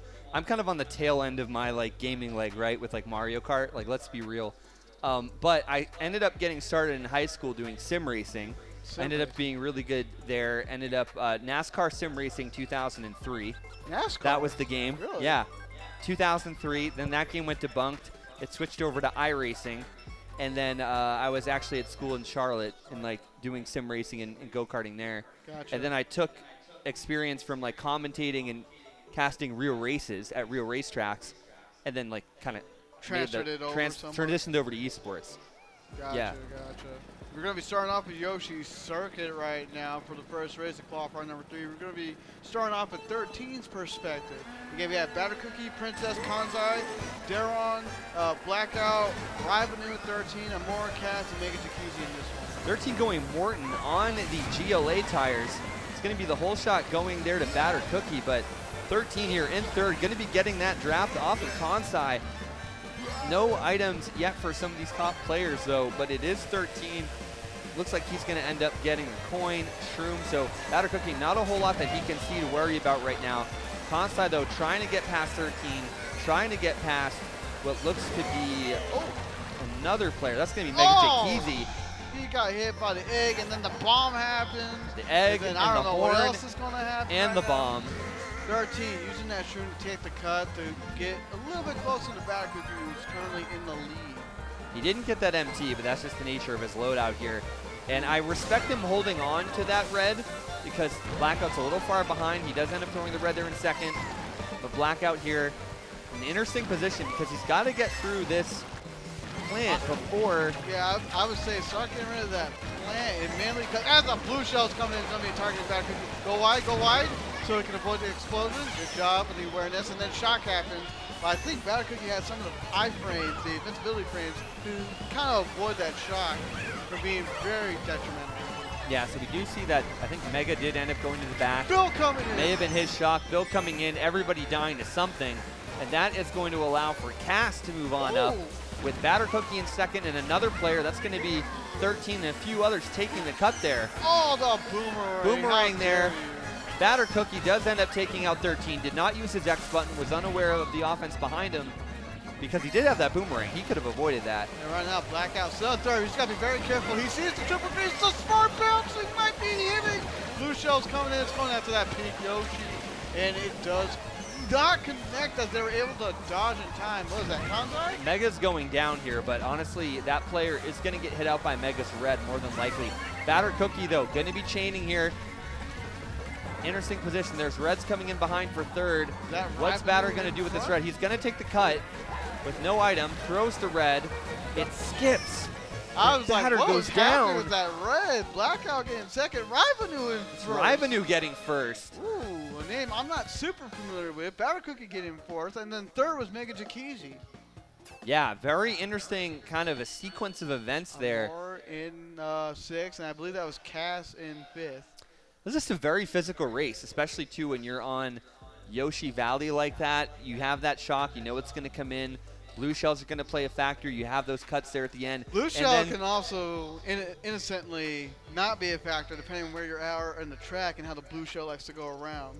Yeah, you have that factor too, and then you have that narrow bridge section that can really do some damage, especially if you have a horn or a bomb. We do see Princess Brat in the chat. We also see Riley White rating with a party of one. So let's go Riley with the party of one. But Princess Brat, how you doing? Yeah, what's up, Brat? Yeah, good. I've missed seeing you live since MomoCon as we're going to Moo Moo Meadows. What they do is, since this is a pyramid, they basically just unwrap me because I'm like one of the oldest casters here. So are you a mummy just waiting to They force me out? to talk. They're like, oh, Pidgey's not here. What do we do? All right, get Nightcrawler. It was either you or I'm going to have to somehow pull up different guests per qualifier. Dude. I didn't want to do that. Yeah, it's been a long day. Although that would be a nice throwback. Yeah, no, it would, for sure. Right now we're going to be starting off on Amor for Moo Moo Meadows. Not from MooMooCon. Yes, I purposely said that wrong. I think one of the interesting things here is how big of an influence are players like Amore and Rivenu going to be playing in this qualifier long term? Because that's really going to change the dynamic for some of these players to be able to put up some scores, and it's going to affect the way that the semifinals are distributed. So it should be an interesting battle here. Very rare that you do pull shock, but there is a link in the back that is really looking a little bit sus right now. If that's not a bot, I don't know what else it is. I have to say that's a bot. What else can that link is probably going to get overlapped gonna be? As you can see, the current placement's right there on the screen. That's who got what position. And I believe, yeah, Megan Taki's supposed to have 10, not 1. So just giving you a heads up there for those in the chat. Yeah, 13, Kansai, Princess. That's an interesting little breakdown there. Kansai being an 8. Final lap, though, coming in here. Oh. Shock comes into play. That's going to dodge one of the Yoshis coming up, and a few other Yoshis might have gotten some. To be honest with you, if it's a peak Yoshi, I'm going to assume it's driving. Yeah, but it's pod 2. But Rivenu's also moving up as well. They could have gotten some powerful items here. That's Princess that ended up gotta be careful between those cows. Yeah, she was the benefactor there of the shock. But it's all going to be that white Yoshi there up at the front. That's Rivenu there. That's right. No, Princess getting dragged by the dripping greens. Kansai barely staying tight enough to avoid that banana. What the heck was that? I don't know what Batter Cookie was doing here. He nearly lost that one to Kansai. Kansai switching from Mario over to Black Yoshi. Mega getting yet another 3rd place. That's going to move Mega, I believe, in a 3rd overall, but I don't know. Man, that was got 2nd overall based on what we saw before the transition back to us. So Rivenu's doing a pretty good job for someone I'm not super familiar with. That's the thing. If you can kind of go under the radar and people don't know who you are, you can do really well, especially if you're brand new, because a lot of players go in with the mindset that, oh, this player, like Batter Cookie, for instance, he's the top seed in this qualifier. He is the threat. As I am tangling myself in this wire, give me 1 second. We're good. Could have been in your catastrophe. Happens, like, trust me, like I get tangled on this wire all the time. Or I like, can't even I move feel this like I want behind to move and like I'm like yanking it just because of the wire length. So I yeah. get it. Right now we're gonna be on race number 3. Let's see where we're gonna be ending up at. We're going to Maple Treeway. I swear to this is always in every qualifier, isn't it? This for the past few SNSs popping up more and more. I don't know why. Oh, so they're saying that Rivenu is Riley. So that would make sense. That would make sense. He just wants to be, you know, he keeps alone changing with his name then. Alone with his party of 1. No one's going to know who he is. Well, maybe he's having an identity crisis. You know, I easily could have looked back and figured that out, but I'd rather have played the mystery personally. But too bad. Twitch chat's folded for us. Oh, that got was to be careful Ariel with the drag there. red. Yeah, so it is going to be Batter Cookie still out there up at the front. Mega here in 3rd, getting redded out there by one of the Shy Guys. That might have been 13, switching back to Shy Guy, and it is. He still has 2 of his greens remaining. And he hits the Wiggler, unfortunately. That does have a hitbox. It's going to hurt you. Got hit by another triple banana, but what if his greens bounce onto another opponent? Yeah, more there, getting pretty physical there with 13. Cass here in 4th, going to be trailing what looks to be Blackout here. So this is going to be pretty interesting. Blackout now in 3rd. That's going to be Kansai in 2nd. Batter Cookie in 1st. Kansai is going to drop the banana on the left single box in order to try to prevent anyone from getting it. It has a shroom. You got to be careful of Batter Cookie who's dragging that bomb. I'm surprised that they didn't take the cut with that shroom earlier, but you got Kansai in the lead. Yep, tries to throw that ahead. Does the ricochet work there? No, does not hit out Kansai, but is actually not going to hit anybody from 3rd on back. The batter's going to be a little bit maybe sneaky here. I don't know if Kansai's aware of what. He tried to go for the shroom, and he's getting hit with the red. There's not much you can really do there after the shock. But it's now Blackout's chance to take the lead since he wasn't a ghost during that shot. That could have been a crazy exchange there between Kansai and Batter Cookie. Had that shot not come into play there with the sound horn, but huge move here for Blackout, now inheriting the lead. Dodged with that ghost, and now they're going to be kind of slotting in line here, waiting for something to happen, and the blues coming into play. He tried to go for the side box because he most likely would have had a coin, and then he could have chained it to this other box to get an item, especially now having to dodge the blue, which he did successfully. Yeah, so Blackout does dodge the blue. He drops the bomb. Backs the bomb, doesn't affect anybody.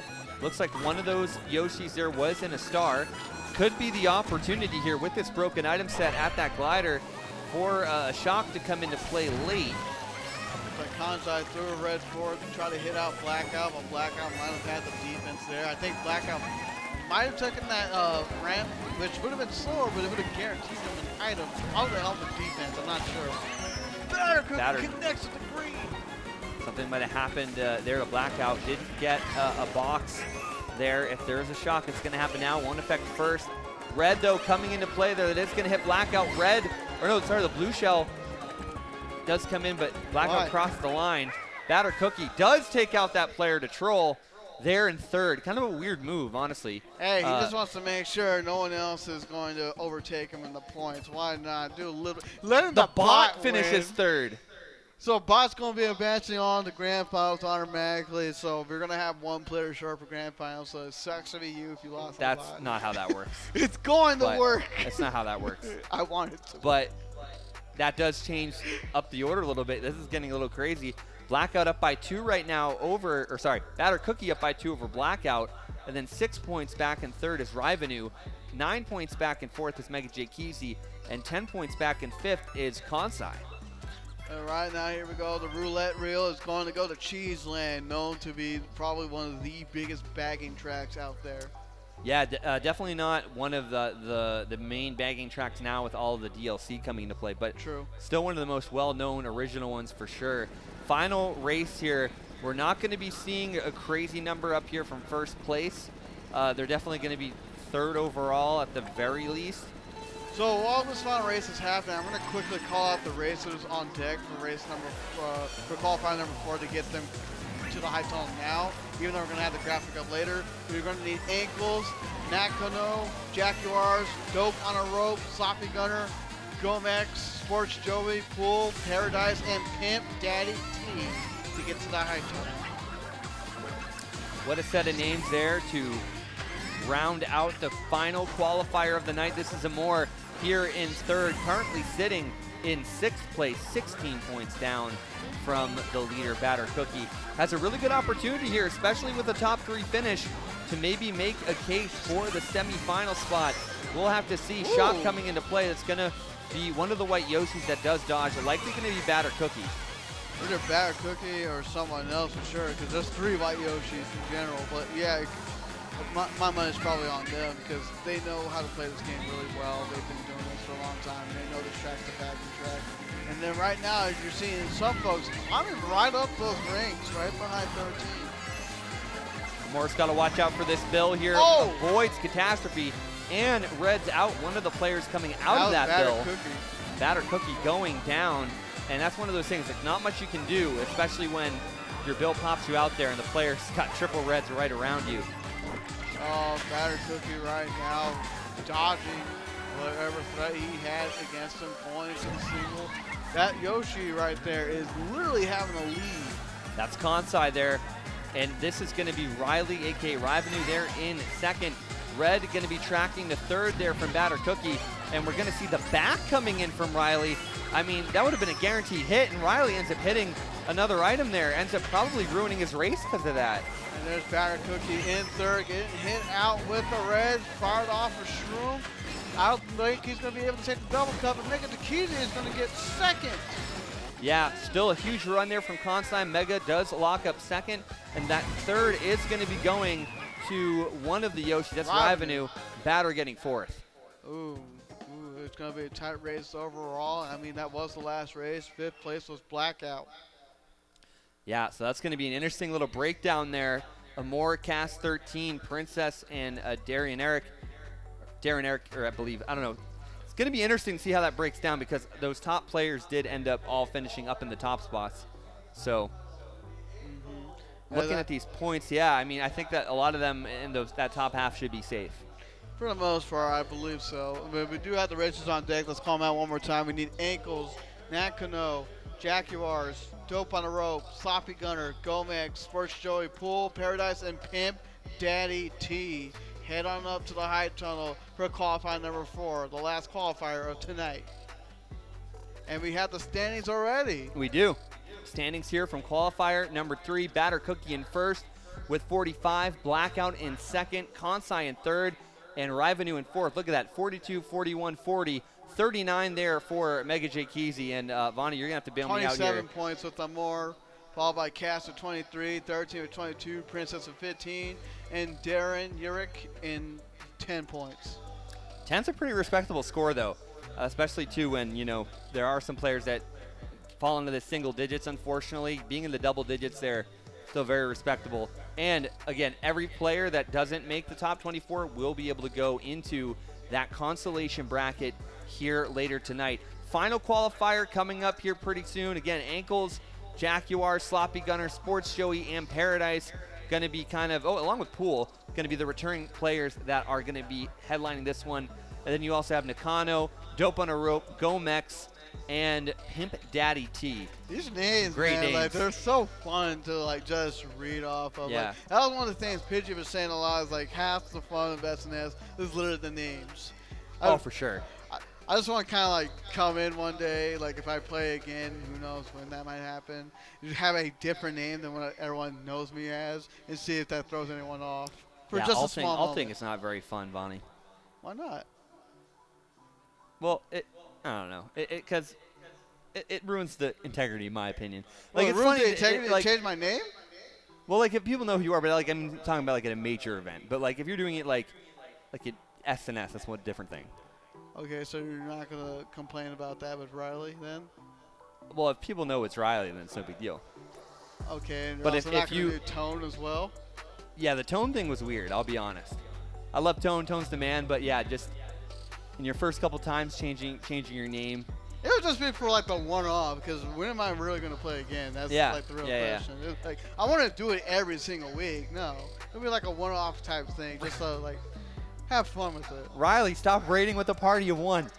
Yeah, it's just him rating himself pretty much at this point. Yeah, what can you do? Maybe he needs to get some more Twitch viewers. I mean, he could stay with Twitch or. It's not Other about that. I think Riley, Riley back in the day, right? His mom would come, his family would come. Riley He'd have cardboard was known as cutouts of Mr. his Hollywood face. by Norm, Yeah, it was too. the Hollywood era. What's happened? Why does it only have one viewer now? I don't know. I couldn't tell you. Like, that's a Riley question to ask. Yeah, Maybe I don't if know. he sticks around after the show, we can probably get that answered. Who knows? Too much Fortnite and too much Minecraft is my And opinion. Overwatch, probably. Oh, and Overwatch, yeah. What a shame. Overwatch. I feel so bad. Like, they sold a lot of people on the gimmick, and then they went around and said, never mind, we can't do that gimmick no It's more. not my game, but just to back out like that, it's just such bad PR. It was your biggest advertised thing, and you backed out of it. And you kept advertising it even after the release. I don't know what to tell you. There's so many companies in the gaming space right now that just legitimately just either, one, don't have a PR team, or they just don't care. And it's like, you really just want to turn your fans and your loyalists into people that just hate your brand because you promise something, you And don't you fulfill don't the deliver. promise, or you're literally just not listening to your customer base. You know, there is one company Talking I to you, will Twitch. give respect to because they made a lot of promises in the beginning. It was like supposed to be PlayStation's big event, a big thing at the time. No Man's Sky. That game had so many promises it under-delivered when it first launched, but they kept updating it to where it did have all those promises. So I will give that company credit for it. Yeah. But not many companies would have done it. Yeah, for sure. I think I don't know, let me think of a good age recommendation here. I would say maybe if you're like 16 or 18, honestly, or above, because you probably wouldn't care if you're a kid, but definitely watch the Fire Festival documentary because it's literally a good business case of what not to do when pre-marketing an event. And there's like one part in there, not and the I'm not first time related you to the said guy that to me, about the too. water bottle, but I guess that's a thing. I just want to make that clear. Other than the water bottle reference, everything in that is really interesting. In about how something was like presented, how the implementation of it never happened, and like what you can do to prevent that from happening again in the future. It's not the first time you brought that up to me. I still like how you bring it up, honestly. And I've watched that documentary. It's a good short documentary, but it is good. because it's an interesting situation, like from a business perspective of how do you saw how this was marketed, how there were all of these wild claims about what you were going to get. And again, this is a music festival and like on some private island. and then what ends up actually happening, what people actually ended up being in. Again, people got stranded at airports. There was the grilled or the cheese sandwich incident. The water bottle incident's a whole other discussion for that can be talked about at a different point of time. But it's really interesting to get the the points of view from like the marketing professionals that were like, yeah, we don't know what the heck was going on. It's like, well, you're selling these like $25,000 tickets to these like influencer kids for some crazy event. The artists don't even know what's going on. It's really interesting. Hopefully that doesn't happen to us anytime soon. With No, you, I want to make sure, like especially in the esports industry, if you have a fire festival situation, your rep is over, like done. So yeah, that's true. But luckily, we're part of a really cool group. I mean, every event. I can say, but I'm holding my tongue. Well, yeah, I mean, HyperX is great. Like they run great events. Yeah. And then I mean, what we're really talking about though is the context of like bigger national or international events at like a non-local scale. Yeah, no, I get what you're saying. Like, there's an event that pops off my head, and it was advertised in certain tournaments, but I'm holding my tongue for reasons. That's fine. You might be referring to this thing called Hot Hands, and yes. We don't bring that up. Yes, I still need more money for Hot Hands. Well, again, those organizers were different. Doesn't matter what the venue was. Great venue. I'm hearing some weird stuff in my ear. I am too. But But okay, so going back to Marco, let's bring it back around. I mean, like obviously, businesses like things happen, things change. You can't. We've gone through the whole life story on these filibusters, Vonnie. Hey, like what else should we talk about? Anybody in Twitch chat got any suggestions? I have an idea. Like, who's thinking about traveling to either Riptide or the PAX West, especially because you have that Nintendo event. But even if you're not going to Nintendo Live, what about PAX West in general? Like, are you going there to have a good time? Like, I kind of want to hear your thoughts, see what you're saying from the Twitch chat. So, again, if you're on twitch.tv/Allied Esports, you can let us know, and we can have some discussions there. Like, what are you really, like, invested for? Or, like, what do you really want out of a Mario Kart tournament outside of like a land seed, more at a convention? What are you looking forward? Yeah, no, that's a good point. In July, Washington, D.C. will have an event.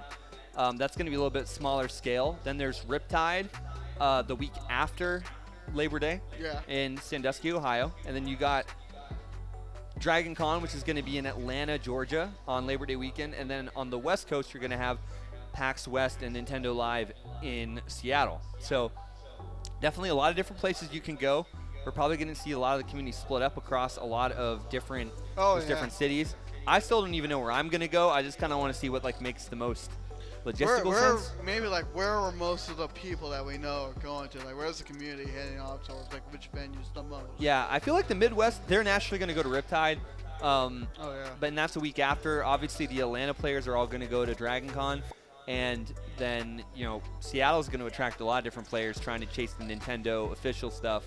Yeah. But I'm really curious. I can tell you a little bit of a scoop, though, is that I believe Funny Name's like girlfriend or something ended up winning a giveaway for a pass to Riptide, and now it's in Bobby's name. I don't know how that plays the factor. How's she going to claim the pass, huh? I don't know. But anyways, Bobby, the short story is that Bobby is signed up for Riptide. Will Bobby show up? He has to. You don't have to. It's a free pass. And it's not even his. It's transferred. Doesn't go, I would at least got transferred to him. I would at least well, try. The thing is that take your time. You do have to. So the thing is that every event's going to have different logistics, right? So yeah, 1,000%. With that Ohio event, it actually is at a water park. It's pretty cool. Is it really? But you do have to take a shuttle or figure out a way to go 15 minutes west from the Cleveland airport to get to the venue. I don't know why when you said water park, I thought because the biggest water park I know in Cali, at least right now, I'm pretty sure there's a bunch of people that can tell me otherwise, is Raging Waters. This is Kalahari. I know a different place entirely for Riptide. I understand that. But when you said water park, I don't know why I thought Raging Waters. I'm like, could that venue even do it? But realistically, I don't think so. Especially with the electronics, you gotta be careful with water damage and all that. I think that might be a big headache if you're not careful. Yeah, I mean they got this all straightened out in separate rooms, things like that. But we're going to be going into qualifier number 4 right now. waiting for the track pick. It's going to be the new Rainbow Road. 3DS Rainbow. 3DS. I'm excited. Getting stretched out, ready to go. This is actually one of my favorite tracks I liked seeing updated. I honestly didn't think it would, but it was definitely the most unique out of all the Rainbow Roads that was ever brought in. Yeah, so we're going to see how things play out here, starting off with ankles here. Pod number 1. Also, shout-outs to Ben in the chat. Thanks for stopping in. Hello, Ben. And now we're in the action right now at Nakano. As this Luigi getting bumped off very early on. Now we're going to have to switch to pool, unfortunately. I feel bad. Unfortunately, we're switching to pool. That's kind of neat. But honestly, for Nakano there, not much you can do in that situation. I mean, it is what it is. I mean, just pick it right back up. It is very early lap 1. Or technically part 1. How do you call it? Because I know it's section. Checkpoint. Section 1? Yeah, it's a checkpoint. Sloppy Gunner, though, I believe is still in first. One player was hit out there. No! Jaguar's getting hit by that red. Jaguar's going down, and Sloppy Gunner really trying for some redemption here. We're going to need to see him in that Nacho Libre outfit at some point. And look at Poole. And we don't see a whole lot from some of the front runners here. Right now there's a bomb hidden on the track. It barely avoids Sports Joey. I thought it might have hit him because he was on the boost bounce, and that's where it was. Ankle's going to go on the moon a lot quicker. Yeah, he saw that bomb, and he just ejecto-seated that one. I don't blame him, man. At least he's ejecting himself out of the Among Us game. Because apparently he was big on that for a minute. Wow, what a run for Poole in first place. Dang, we just No. You can still get 2 item boxes here. He can. Ankle's avoiding catastrophe there. Sloppy Gunner, though, still in second. He was having a good run right now. And Sloppy Gunner doesn't even look behind. Wasting no time. Poole going down. Jaguars and Ankles trying to make the come up here. Gomex as well here in third. Oh, barely avoided that throttle. Oh, but bumps off, though.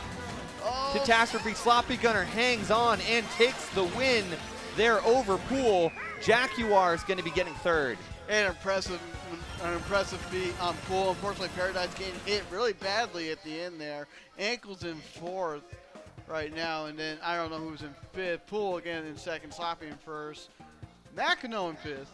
That is by the way, a huge opening race for Poole and for Sloppy Gunner because they are relatively newer when you compare them to like an Ankles or Sports Joey or I mean, Paradise has even been here for quite a while as well, and Jaguars. But Sloppy Gunner's been having a better time, pulling off more upsets than ever before, especially since we saw that at MomoCon. He had more upsets than probably some of the other SNS players out here that were available at MomoCon. Like, yeah, he's been making a huge change. He was in a pretty tough qualifier and lost narrowly in 7th place, or technically 5th place because it was the top 4 advanced out of the first round. Yeah. So, and it was tough too because we had some late entrants there for MomoCon as well.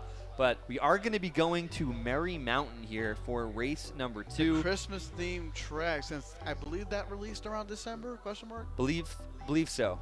Yeah, something like that. And this is a track that I've learned to race on a little bit more.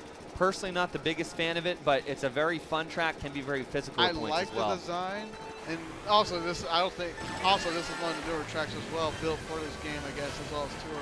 I like the design. I think it's a fun gimmick for sure. It's definitely holiday gimmicky, but in terms of a racetrack, there's not much going on for it. No, it's just going to be zigging and zagging and a little bit more item-based. But I will like this track for one thing, though. It did reintroduce the half pipes mechanics like you see up top there, which kind of made us believe TK Summon was coming in, which obviously it did later on. That might have been the whole purpose for this, and it's also cool, too, because you see that sleigh in the train, and then you have the Toads just dropping coins and all that stuff outside of the So then my biggest question is, who's Santa Claus or Santa Toad or whoever we count that as in the Mario world? That question's above my pay grade, Vonnie. I don't know what to tell you. Oh, I thought that green connected hit out Jaguars, but I guess it only took out his item. Jaguars here in first, though. Does have defense, so we'll have to see what he's going to be leveraging here. Smart bouncing green goes the wrong way. That does take out Sloppy Gunner and third place as well. Yeah, I believe that was Paradise. Yeah, that was Paradise who was hit out by that bomb. Oh! Paradise, though, back in a What? second. Red skips, goes to first. That's going to be one of the Yoshis. Oh. Jaguars, though, blocks it. Series of stars coming up, though, from the back. And right now, there's another red going for Jaguars. There's nothing you can really do there except just take the full force of it. Ankles having another red being dragged, protecting himself, trying to guarantee another item before doing anything to assault Jaguars to try to move up to his position. He's just being a little bit careful. Doesn't know what Sloppy Gunner has behind him. I think that might be a Windy Bot because no pod number is coming up behind. Wendy Bot looking pretty fierce right now. Windy Bot going to second. Wendy Bot moving on up in the world. Oh my God. Jaguars, though, going to be drag racing it out. Only gets one item, and that could be a coin. Could be pretty catastrophic there. There's Windy Bot behind Ankles, not giving Ankles room to breathe. Ankles is in a really tough spot here. He does throw the red forward, likely could hit with Jaguars, but Jaguars does have a gap, and Jaguars does end up getting some sort of defense or momentum, and Ankles loses out to Sloppy Gunner there at the last second. Sloppy Gunner steals second there from Ankles, and it's going to be Sloppy Gunner, Ankles, and then fourth, I believe. Did the Windy Bot really get fourth? She might have, yes. Yes, she did. Gomex is fifth, and then I don't know who sixth Pool was sixth. Pool was sixth, and then Sports Joey was seventh. Wow. Man, y'all losing What a to Windy run. Bot so badly.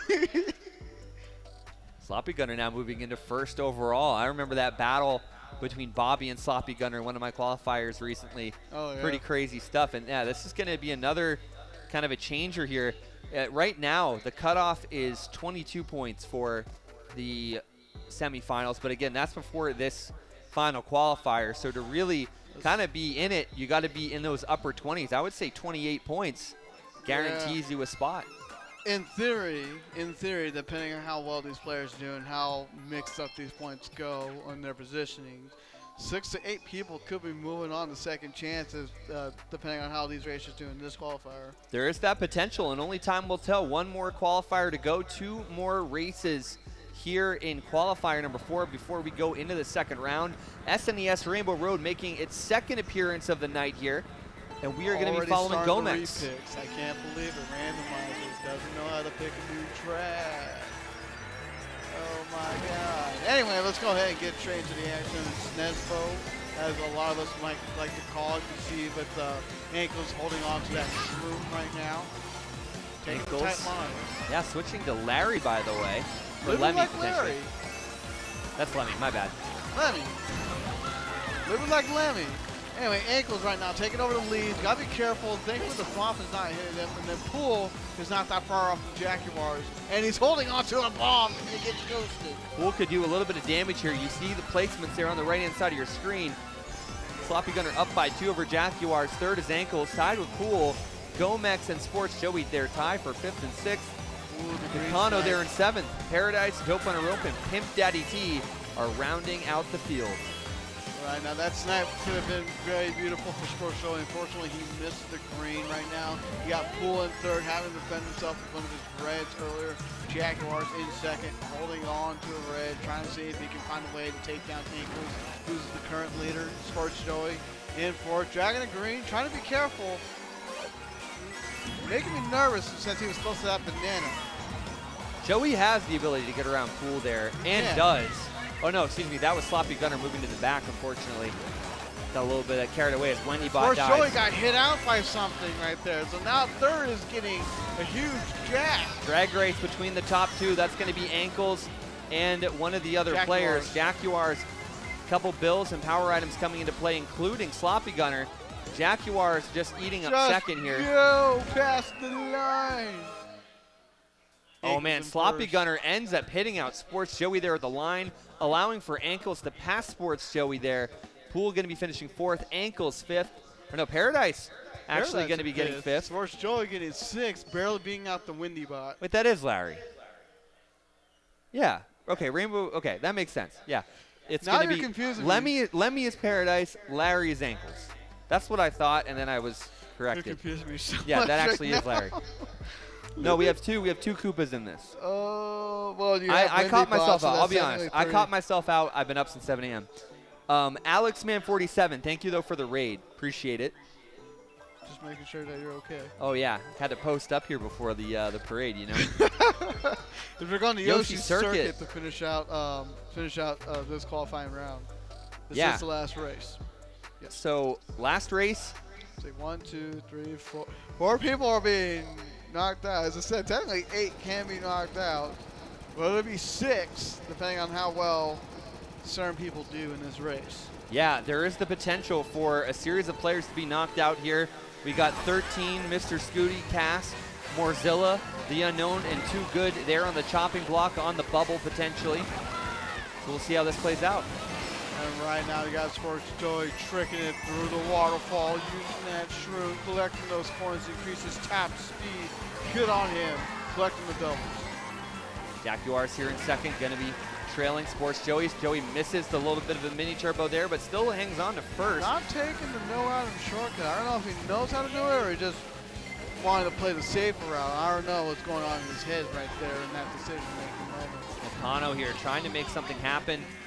Not able to get Poole there across the track, but Joey opting to run this one. I respect it. It's an interesting play, but generally the shock is virtually guaranteed here. I'd be careful, those 2 Rosalina players in the back right there, Baby and regular Rosalina. There's a blue shell coming in.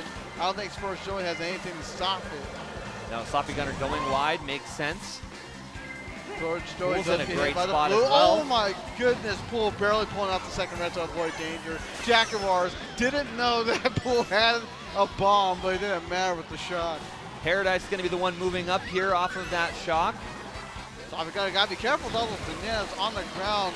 Ankle squishing Sports Joey, letting him know, let me take over, you become slow. And screened him. Sports Joey here trailing Ankles. Ankles though only showing a What coin, the may or may heck not have just defense. happened there? Poole is in something right He's now. killing people, man. Yeah, destroying everybody in sight. The Jaguars in an interesting spot there with the trail on Joey.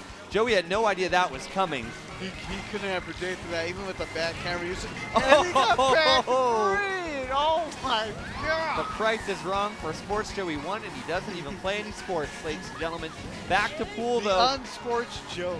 Unsportsmanlike conduct. Unsportsmanlike Without Joey the O. conduct. Oh my God. I think we need a TO. Ankles here trying to hang on. Bomb not going to connect.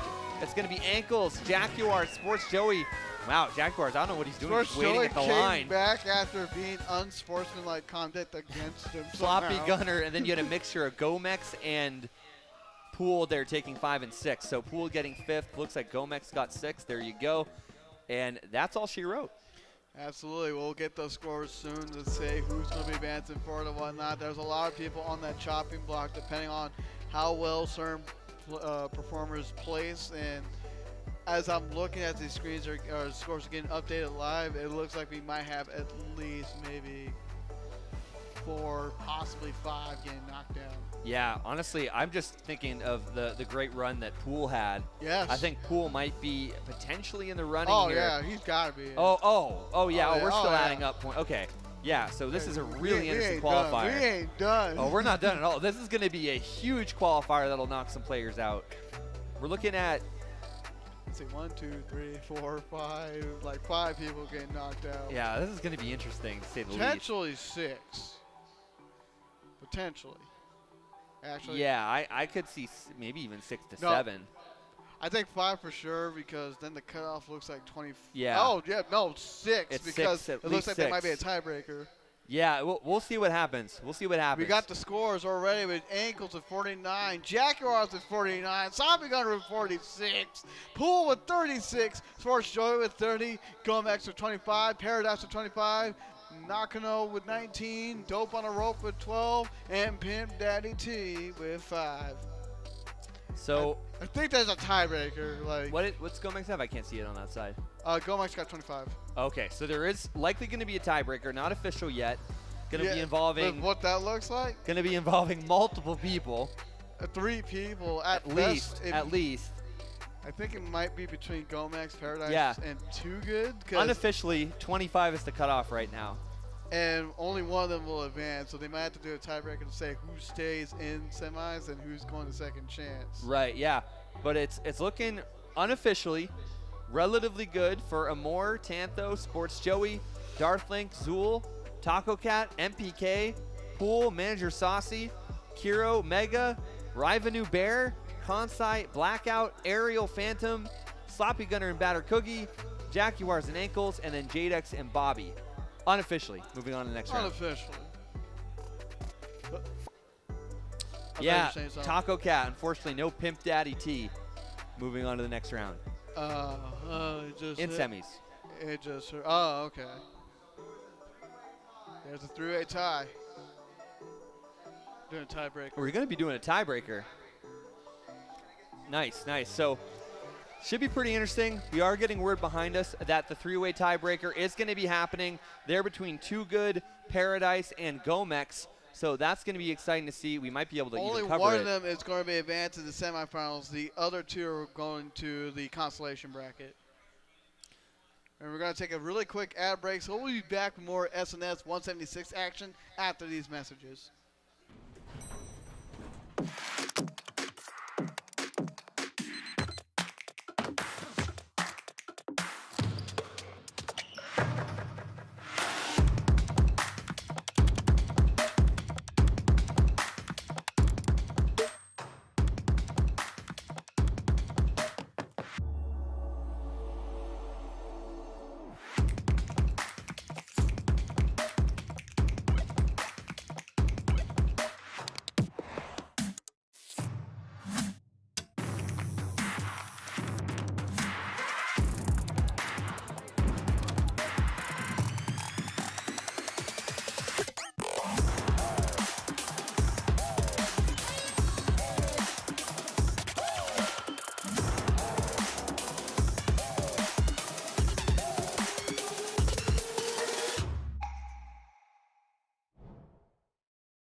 What sound experience would you like today? I'll have the fantasy pack. Good choice. And could you make it a Cloud 2 wireless? On his way, sir.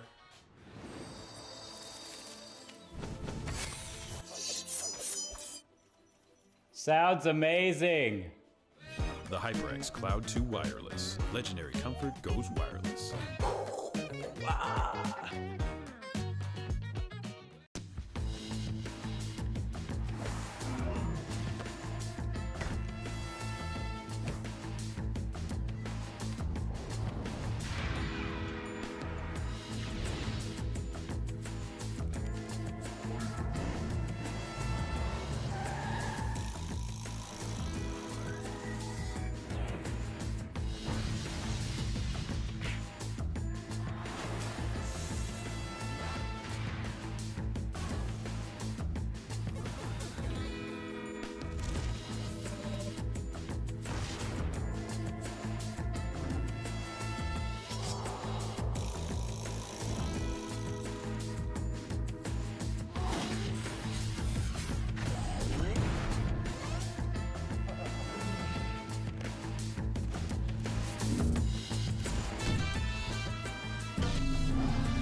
Hello, everyone. False start here on the Shempcaster 5-yard penalty, but still first down. God. Was that the wrong sport? Every time you keep bringing up sports for whatever sport you relate to. I got a false start. The music cut, but it didn't cut, so we're good. We're good. Don't worry about it. I'm not casting for another 3 months. Before it actually happens. Anyways, we're back. I'm Knight. This is Vonnie here for. Ow. Follow us on the Bit my lip. socials and stop hurting yourself. Yeah, I'm injury prone. We have a lot going on, so let's get right to it. Semifinals 1, racers on deck. That's Bobby, Ankles, Sloppy Gunner, Phantom, Blackout, Bear, Mega J Keezy, Manager Saucy, Mario Party King, Zool, Sports Joey, and more. That's going to be semifinals number 1. We have a pretty interesting balanced set of semifinals. But before semifinals, we do have a tiebreaker between Too Good, Paradise, and the Gomex. Gomex, yes. But I think one of them wasn't showing up. From what we know, just from what we've heard, I don't know if Too Good is up on the stage or not, but it looks like 2 of the players are there. Maybe they've played, maybe they have not. We'll see. We might be covering that action pretty soon. Paradise saying hello. What's up, Paradise? Good to see you back. So they're going to be starting the action now. So before we get into the semifinals, let's go ahead and do this tiebreaker. It's going to be, that's not Zool, that's going to be someone. It's one of the 2. By the way, for all of you watching on Twitch, this is the closest that's you'll Paradise in front, by the way. ever get back to second chance. So enjoy this minute and a half of love and 200cc Baby Park while you can. Because we don't want to bring it back, ever. And in this universe, again, Sports Joey 1 is going to be Paradise, and Zool is going to be Gomex. And right now, unfortunately, Gomex is getting hit hard. And Paradise is just running away with it right now with those back screens, man. Like, literally half a lap between each other. This thing goes by quick. At this point, just protect the lead unless Gomex can pull some blue or something. Oh, no, he's hitting the wall. He's almost going to get lapped. Yeah, being a lightweight character here is very beneficial, as we do see now Paradise lapping Gomex. And so Gomex really needs to get a blue or get a power item right now.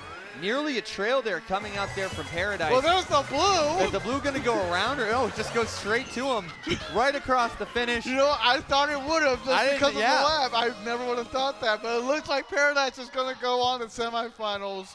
Well, for Gomex, they're going to go to consolation bracket. So, unfortunately for Gomex, he's not going to be fighting for the $700 prize pool, but they still will be able to play for the consolation bracket yeah, prize. Something like $25. $25 for first. Yeah. I believe second gets 10, but you can't win it again for like 3 weeks once you've won it once. Still a good opportunity, though, so we'll be seeing some more of those players in action here in the arena. But up next, we are going to be moving into these semifinals with the top 24 players. We already announced them before, but again, we're getting Bobby, Ankles, Sloppy Gunner, Phantom, Blackout, Bear, Mega J Keezy, Manager Saucy, Mario Party King, a.k.a. Sal. What's our nickname for Sal again? Sal Capone. Sal Capone, right. Zool, Sports Joey 1, and Amore. So a lot of names that we've seen here before. Amore definitely going to be that ringer in the group that could maybe cause a little bit of anarchy. But I'm excited to see how this one's going to play I out. feel a little bad. Like, you see the friendship between Phantom and Blackout, and they have to once again keep going against each other. I don't know why, but the stars have aligned it to where they need to fight once more. And they can't be brothers in this racetrack at all. You know what's funny is they scored so similar. That's the reason why they're in the same semifinal. That is true. So, you know, they're just on the same wavelength, I guess, and that's what happens sometimes. It would have been funny if Taco Cat was in with them as well, because I think they've gotten close to each other. Or at least that's what the vibe I get from all 3 of those folks. Yeah, Taco Cat going to be in the next semifinal. But, yeah, excited to see what's going to be going on, and I'm excited to see – I mean, there's going to be some players in this one that are going to be going home. So I think that this semifinal versus the next semifinal is going to be a little bit harder, just off of talent and the way that the point distribution broke down. Yeah, I think semifinals 1 is more challenging versus semifinals 2. As you said, I agree with you on that. Semifinals 2 is going to be very difficult, but it's also going to be very top-heavy. So that's going to be something to keep in mind as well, especially if you are an underdog player in semifinals 2.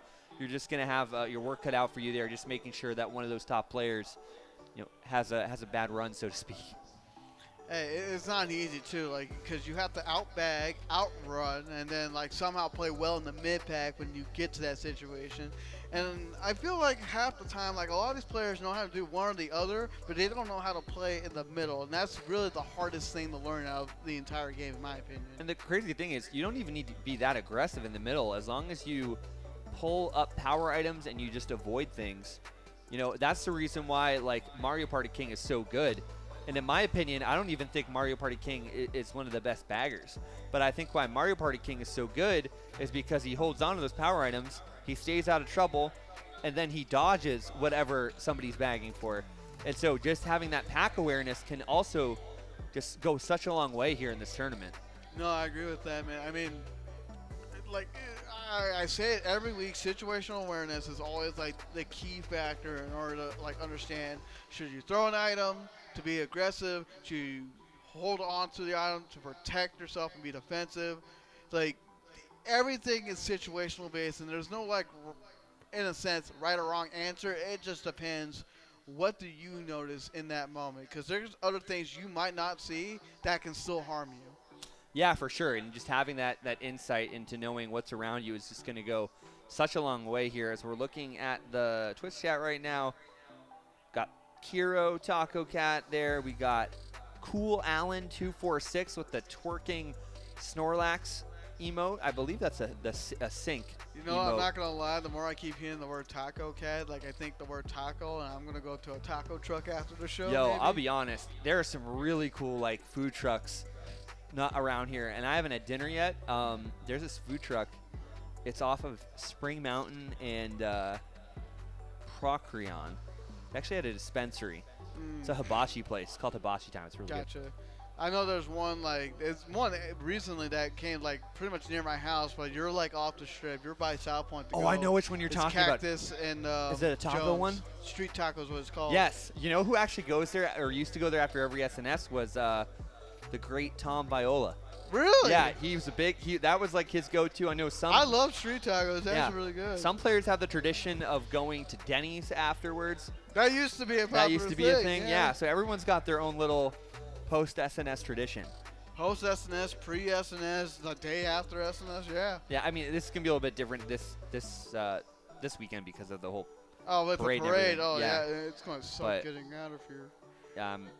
I live like right down the street, and I'm already like freaking out. So I don't see the players are up on stage right now, getting ready to go. So again, this is going to be 6 races, top 6 advance. The winner of both semifinals will get to ban one track that will carry over into the finals, and you cannot pick that track in the 8 race finals. So that's going to be interesting, seeing what happens. Looks like Taco Cat is saying maybe I'll take that up if I make grands one of these days. Yeah, and Taco Cat definitely, you have the ability to, so for sure. And then Rainbow Star is saying, give Bear my energy this semi's going to be rough. Absolutely not. I'll let Bear handle it himself. I mean, this is going to be a rough semis, for sure. It's Yeah, going to be it very definitely physical. is. I mean, I'm like the biggest talent that I'm thinking of on the top of my head, like I'm not trying to say it in order or anything. Bobby Ankles are going to be big threats. Phantom and Blackout, they can be impressive and showing, but sometimes they can also hold themselves back. But I do see them advancing forward if they can. Bear, a constant competitor, knows exactly what he needs to do, knows how to kind of, in a sense, play mind games. Megan Jakizi solely on the upcoming, but hasn't made grands a lot. But I think he's one of those hidden gems. So once he gets into his groove and his mojo, I think he can really be a definite threat. And Mario Party King, honestly, like with how weird and wacky his antics are, is like hard to combat against. Yeah, there's a lot of players in here. They haven't been like consistent with making grand finals recently, but I think Bear has been consistent in making the grand finals. But again, Yes. Sloppy Gunner, Phantom, Blackout, for the most part, they do end up making grand finals. But it's been, we've seen times where they've been getting picked off a little bit. Same, with like Zool, Sports Joey as well. So Manager Saucy could even, play a spoiler even It's more. So possible. this could go any which way. It's just really going to come down to having that consistency here over the first couple races and just finding that rhythm. Oh, absolutely. Looks like they're trying to call it Constellation, so I'll be quiet for a minute. I feel like I'm hearing things. Sometimes I think of the constellation bracket as the constellation bracket, like stars. I had a feeling that's where you're going with. I just Yeah. wasn't sure until you said that. And I'm like, Nah. okay, we're in the same wavelength. It's been a long day, Vonnie. I'll tell you that much. I've been up since Well, 7 you a.m. did have a pregame And then before I, the like- show, which is almost equivalent to 4 of them, right? Had a what?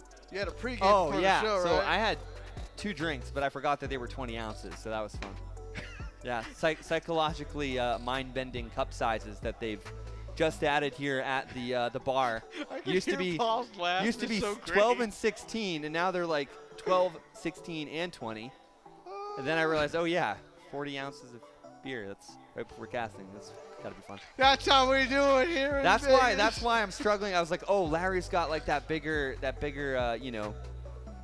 like head, like the hair. leaves. Yeah, with the hair, right? The So, hair. I don't know.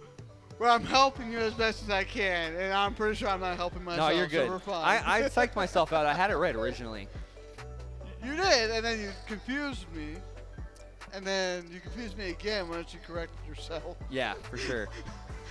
Chat's getting a little quiet. I'm excited to get into the action. It looks like we are getting ready to go pretty soon.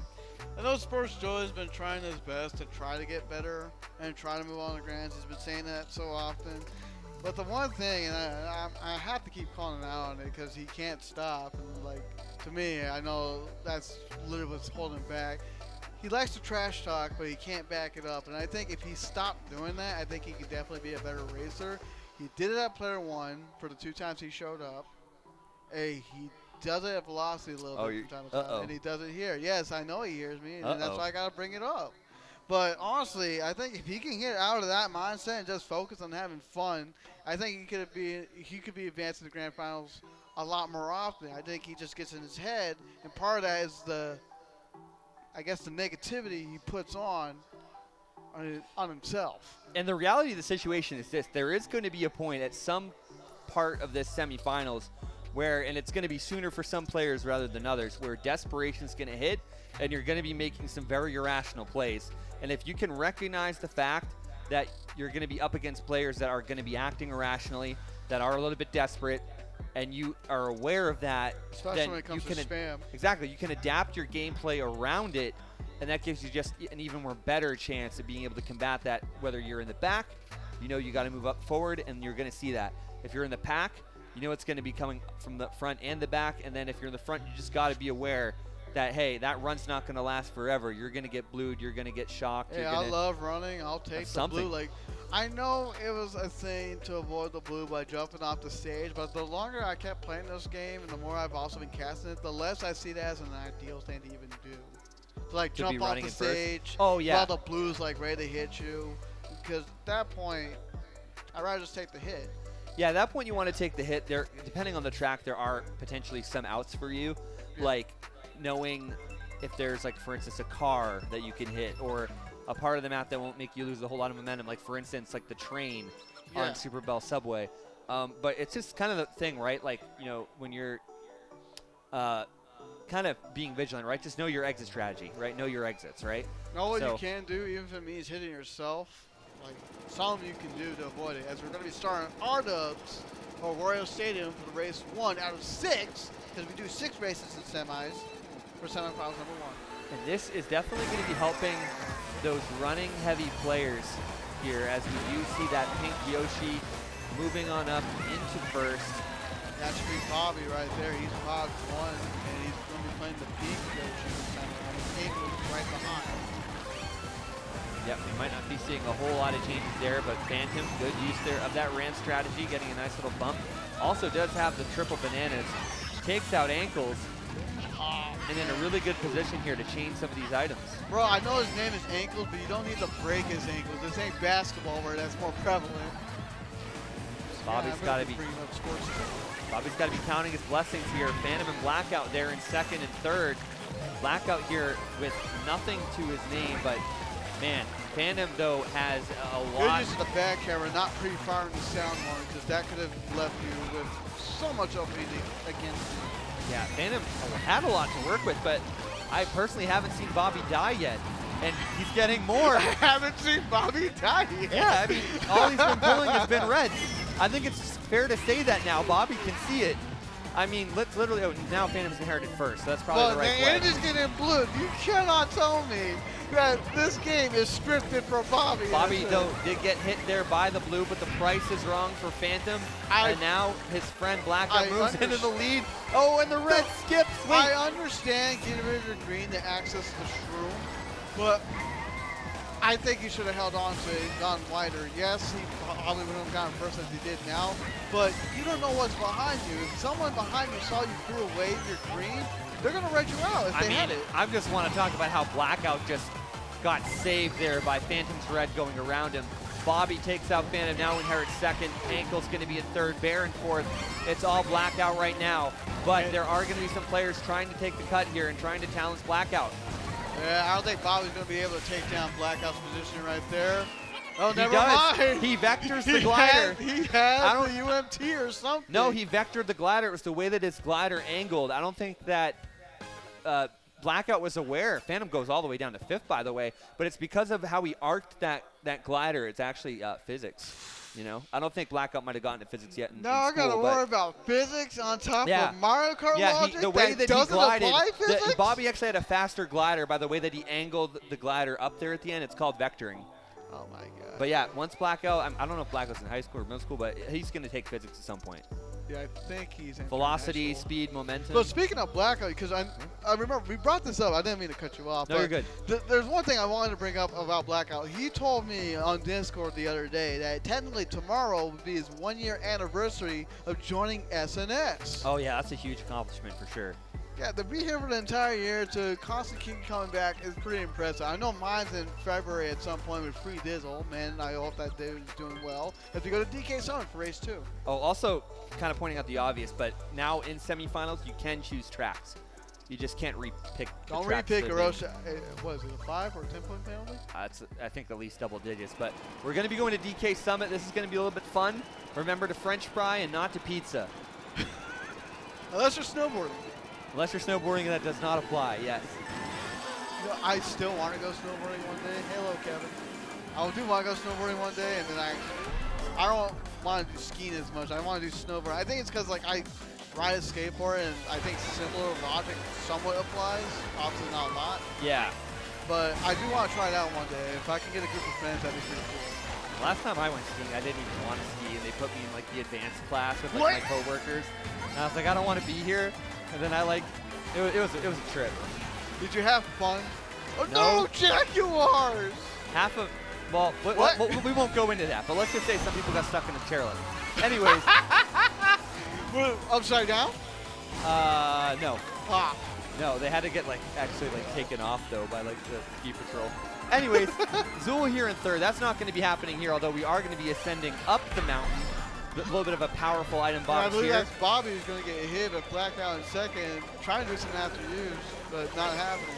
See, at least here you just got the cannon glider. You don't even need to take a chairlift. True, true. And you do see chairlifts on the side. You see DK right there, literally like upside down on that pole. Honestly, like this is called DK Summit, but the thumbnail for this track shows a Shy Guy instead of DK. I don't get that. Hey, you know what? Shy Guy just wants to shred the gnar. You know? He's So- got Shy Guy balls, all right? He can shred it there. Hey, well, he just wants to shred it, bro. By the way, have you seen that video?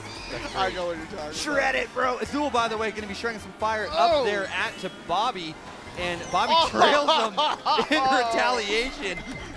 But he's getting redded off the. Oh, he's gonna Yeah, be Bobby, a long unfortunately, trip. Look there. at that slow. Yeah, mo. long trip down. As we're approaching the Black Diamond, it's going to be Jaguars here in 2nd. I understand trying to predict the shock, and the glider definitely can make that happen.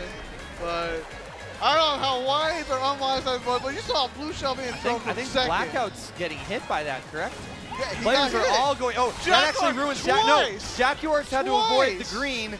2 other players got Ankles. hit. Ankles falls down into the sunken place. That was twice Jaguars hits that thing. And Bobby just Bobby And can't he even clip it. can't even clip Oh man, it. this man's down horrendous. Sports Joey getting hit by Shy Guy. What is happening? I don't even know. Ankles getting 2nd, Bobby 1st. That should not have. Blackout 3rd? I don't know what happened there. Question mark, yes. Blackout still gets 3rd, but I mean, Jaguars, recovery from- that's twice you hit wait, that. Jaguars is right there. What are you smoking? Jaguars, that's twice you hit that. What are you doing?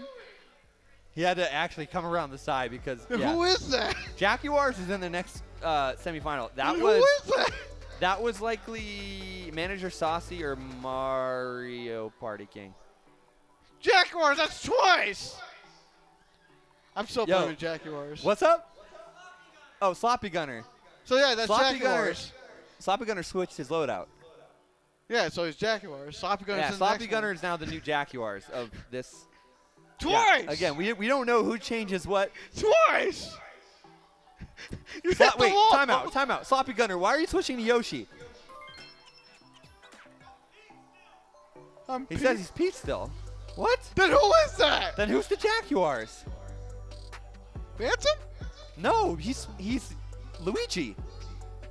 It's Manager Saucy or Mario Party King. They're the only The Mario Kart King usually plays Blue Yoshi on land ship. I don't know what to and that tell was a you. land Then it's ship. probably Manager Saucy. Or Amore. Oh, it's probably Amore. You know what? It was Because probably Amore Sports was- Joey in the wrong pod. No, it could. Amore was in the Biddy Buggy before. I don't We'll even find know out. We'll find more. out. If anything, we I can don't cut to even the orange. know. We can cut to the Yoshi or the red Yoshi later, maybe. I know, but I don't even know what color it was anymore. I just It know was it the red happened Yoshi. twice. Bobby Anyways, in second. Bobby in He had second. ankles in first. Kiro is in the other semifinal, so we have But another Roy that's here. Amore, but Amore wasn't in that loadout. What? Zool? Back See? screen? I said it was Amore. This is like some who's on This first is type this stuff. is literally like we need a Ouija board to figure this out now. Well, this player is going to be getting hit out. That's Amore. And And that- Amore is going to be going down. Yeah, Amore's one of the red Yoshis. That wasn't the Yoshi that did it. Then there's another red Yoshi. Wait, I don't even No. know. are you talking about the pink Yoshi? 'Cause that's Manager Saucy. I don't know no more, dude. Let's just I focus don't on know. the same I don't thing. know, man. Mega Jakeezy here, now switching from Luigi to Blue Yoshi. I'm losing Phantom my is still mind. Luigi. A lot of character changes here. We're trying to get caught up just as quickly as you can. Oh Sam's got to my be careful there. Loses his defense. Does get some offense. Is losing a couple spots because he couldn't shoot on that Mega cut. on the outside there. Blackout being a menace to society with that Piranha Plant. They get planted. Bear up there in first, followed by Blackout in second. Mega in third. I kind of respect what Mega did because if he hit Blackout while he had the Piranha Plant, what would have happened is like he would have tried to pass him, but Piranha Plant would have bit him, and thus no smart advancements would have taken place. Bear falling down there to the blue shell. It's a little bit of a drag race now, as now Ankles is here I in didn't know where first Bobby place. is at this point. Like, I'm so lost if he's in the pod. There he is. Bobby here trying to move on up. Does use that shrimp, a little bit delayed. And that is going to be Ankles, Ankles in first. Bear, and Mega maybe? Bear in Yes. second, Mega Jakeezy in third, Bobby in fourth, followed by someone in ninth, which is probably Mario Party King. Yes, that is. And then I don't know who was in sixth. On Deck Racers. Let's go ahead and call it On Deck Racers for semifinals number 2. This is Jadex. Jaguars again somehow by some miracle, He's some teleporting. reason. Batter Cookie, Ariel Postel, Kanzai, Riley, a.k.a. Rivenu, Kiro, Pool, Taco Cat, Darthling, Tantho, and Paradise. It's going to be a good one. I think it might be, yeah, Ryevenu. Interesting. Yeah, Rainbow Star saying, all right, I really want to know who was the lounge head that picked that goofy track. I don't know. But it definitely was a lounge You head, know though. what? You got to get better at lounge, so you got to practice track. Yeah, Japan is known to pick Excite Bike for sure. Oh, And we're going yeah. to be going to Neo Bowser City here for race number 4, I believe. Yes. Okay, we're on race number 4. And so this will be an interesting runner. So we're getting Oh, a little bit of man, track look diversity. at that dude. That dude just sucks right there. Oh yeah, it's not like he's your brother or anything. I know. It's not like he's my brother, Aries02 or anything. Yeah. Appreciate his help at MomoCon though. We're starting Oh, yeah. here with Mario Party King right now. He's not going to get the best start What? as he just gets bumped off. That Bobby, early? Ankles, Blackout, Bear, Sloppy Gunner, and Mega are in the top 6. Mega is on the bubble, and it's going to be 4 points back as Manager Saucy. 7 points back is Phantom, Zool, and Sports Joey. And then 9 points back to the bubble. It's going to be Mario a Party close King. race overall with all those guys. Yeah, more going to be trailing the field, but still very close. If Amaro is able to get at least a couple like top 3 finishes, they're back in the running like nothing. Yeah, so we're going to see what's happening. Sal Capone, obviously a force to be reckoned with here, but this is Phantom right now. Gets his defense taken away as Bear passes him along the outside. And right now, Bears in third. Got to be careful of that trailing red right there. That's Mega. I thought for a second. Wait, he switched off with Luigi? Yes, he switched up. Yes. He switched Okay. off Luigi ages ago. We were talking about that last race. I was still focused on that Yoshi. from Dude, DK you need to Summit get last over the Yoshi. No, And I will that's not. Mega I in need second. to know. I Mega- need to know. How do you and Pidgey operate every week? I want to know now. By How do you not know who's who? By trying to figure out everything that we possibly can within a matter of seconds and then fooling around for like more than 20 minutes. Blue's out. Ankle's in a world of pain here. Bear does have the dodge behind, but he's in second. Ankle's going to take the full brunt of the hit, though, as it's going to be one of the pink Yoshis moving on to the outside. Shot coming into play. But Bear still has the boomerang. Bear still in first there with the boomerang. Bill coming into play. Oh, man. Bear backed it, but he didn't connect with anyone. Mega now in the lead, but there's a Luigi with the shrooms right now, and that's Phantom. Oh, Phantom got a bad hit. The side. Down he goes. Bear, though, can he do anything here with Mega? Mega, though, does have the defense, and he traps the double. Smart move. Bear, though, going to be looking to make a move here around the side. Is he going to go for the back? He does. It doesn't affect Mega, but it does take out Yoshi. He might Yoshi's. have tried to drag the bomb and kill Mega like that, but no, he decides to stop people from taking the cut. Yeah, that bomb does take out Manager Saucy, who falls all the way down to 6th, and Bear saying, Manager Saucy, do you want some fries with that? Basically, no, that was too cringe. But no, great window by Bear. I mean, in theory, he does work at McDonald's. He's now manager at McDonald's. That was the cringe joke. But Bear getting a huge win there. I want extra salt with my fries. I want to try that Grimace meal. I'll tell you what, I just want to. Ain't it just a 10-piece McNugget meal? Or you can get the Big Mac, whatever. But there's a shake too. No, is the Grimace meal like a 10-piece McNugget? Yeah, it's 10-piece McNugget or a Big Mac, and then you get a shake, and then it's all marketing. What kind of shake? Yeah. It's purple. Like the color, like Grimace. Yeah, there's a lot of controversy. I'm now curious about the flavor. A lot of controversy because you do get a toy, and the toy is interesting. It's not Grimace. Oh, it's Grimace.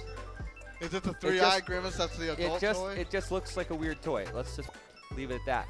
Anyways, a lot of different tracks coming into play. This is going to be Grumble Volcano, a little bit of a front-running drafter type of a track, so it should be kind of interesting to see if any players are going to be able to get a little bit of an advantage here.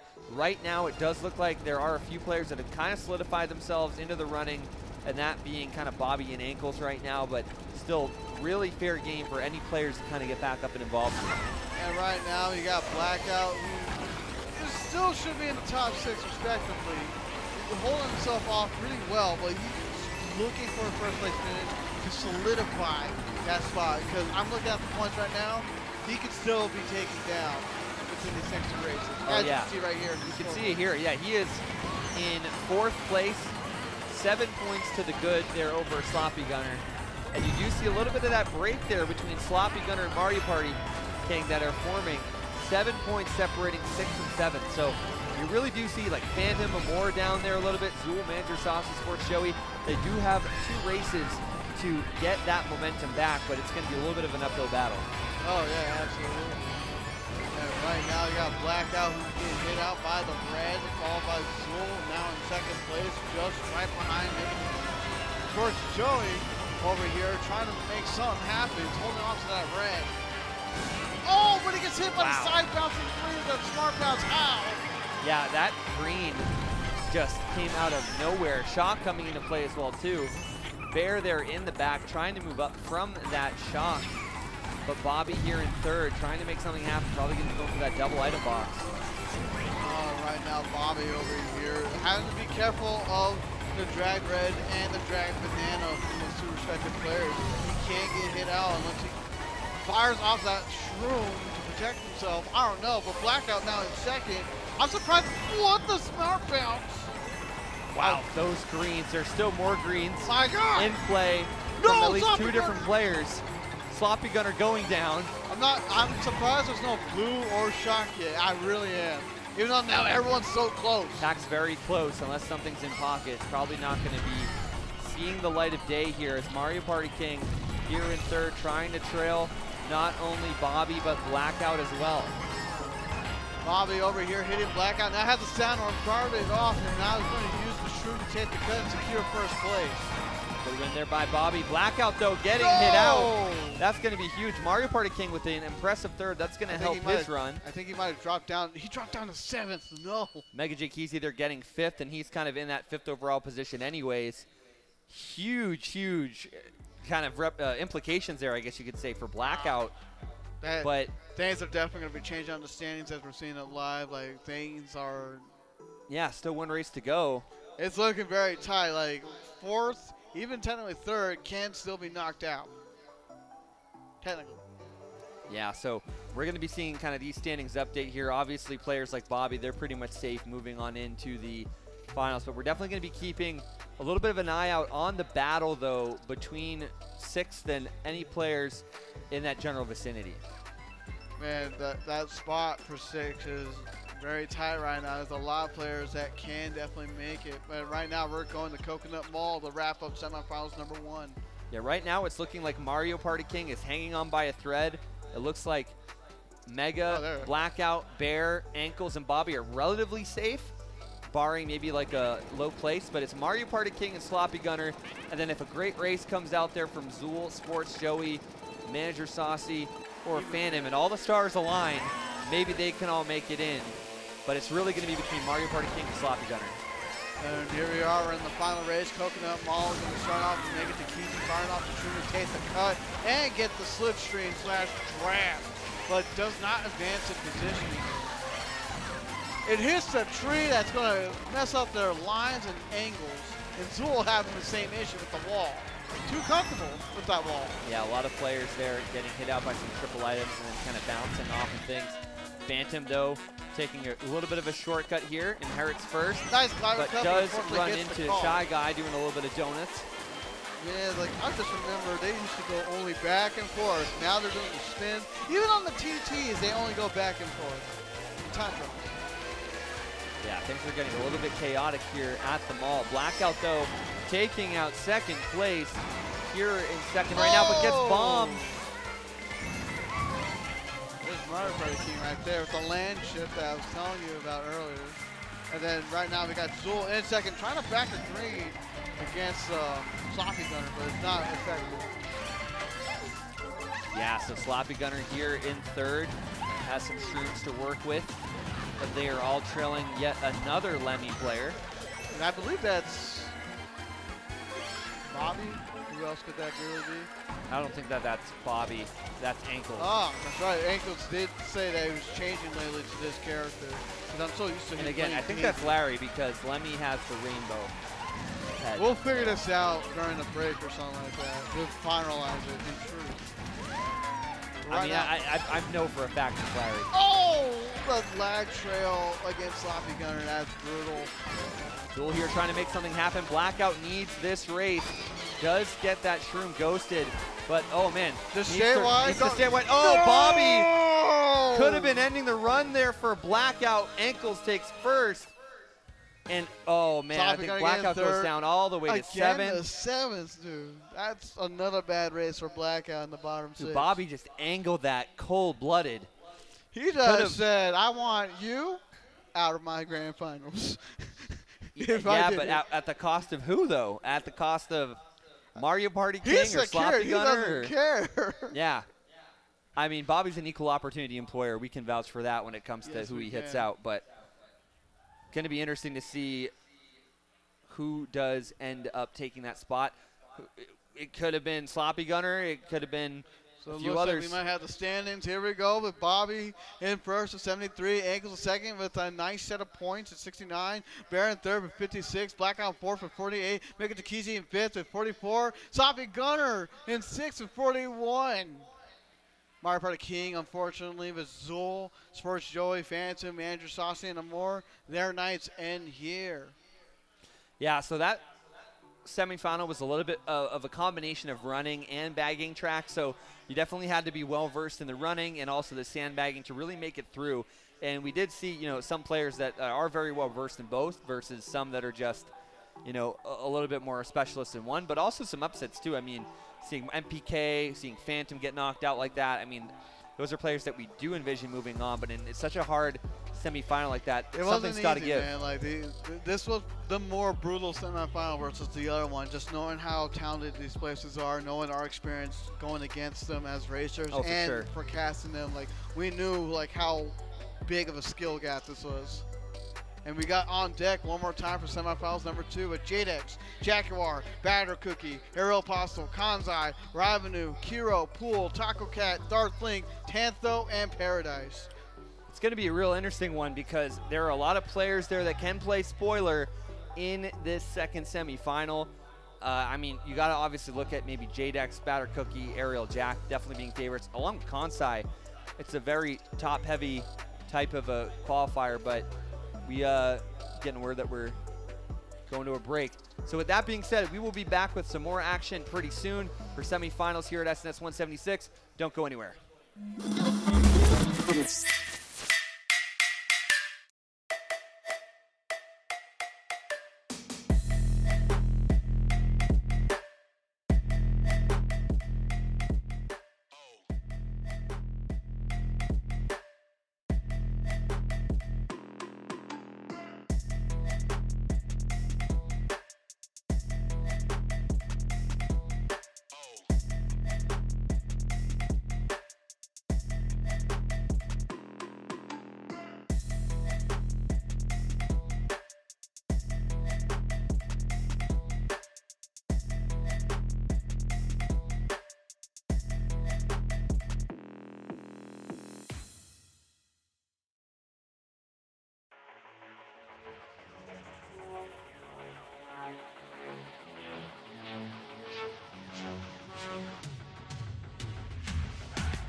Yo, Umi, you there? Yep, I'm back. Are you ready?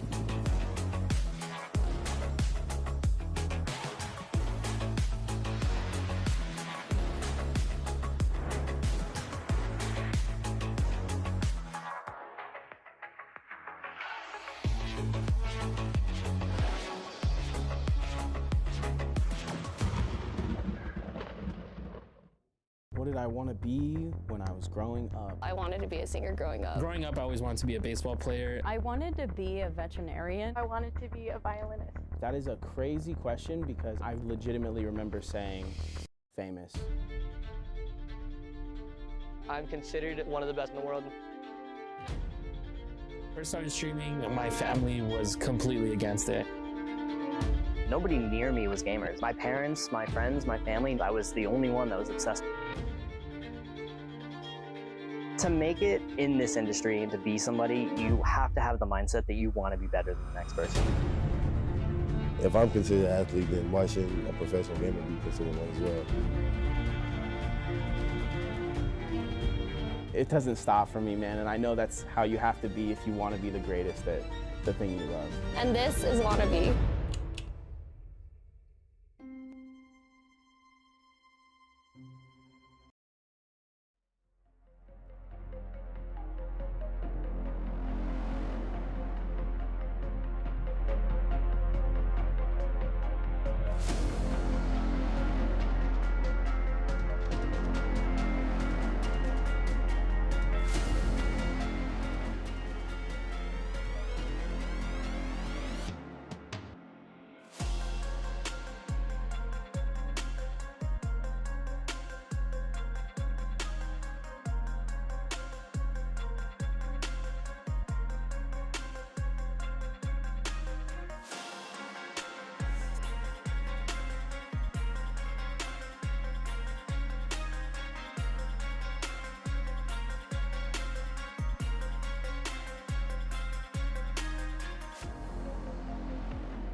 Welcome back to Saturday Night Speedway number 176 for semifinals number 2. As our social medias are right there and there, I'm Vonnie, this is Knight, and we are getting ready for some more Mario Kart action.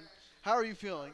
I'm excited. We got an exciting semifinals coming up here to see who the other 6 players are that will be joining the likes of Bobby, Ankles, Bear, Blackout, Mega, and Sloppy Gunner in the finals. So I'm excited to get into it. I do think that this is a very top-heavy type of a semifinal, but that does open the door for some upsets and some of those players to take those remaining spots. So we'll have to see how that plays out.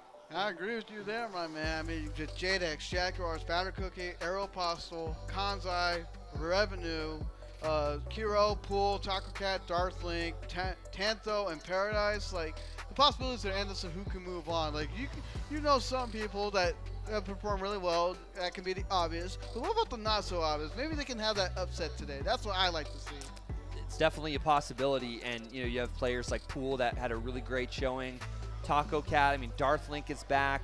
Tantho is a relatively new name. Paradise coming back, and Kiro as well. A lot of these players can really make a case for that spot, so to speak, but I think it's going to be difficult to take out Kansai, Ariel, Batter, Jack, and JDX just with how consistent their play is week over week. You have one player already picking Baby Park. Already trying to throw for content at Baby Park, I swear, but we're getting Shroom Ridge, so thank God. We are getting Shroom Ridge, and we were talking about this earlier, but this is a track where you can get a little creative in first if the blue shell is coming your way.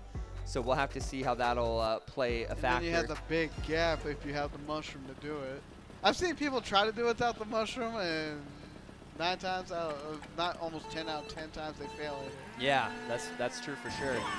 Is there a way to do that, Shroomless? Just hitting the car, yeah. So we are waiting to get the player names updated. That's going to be JDX up there in first.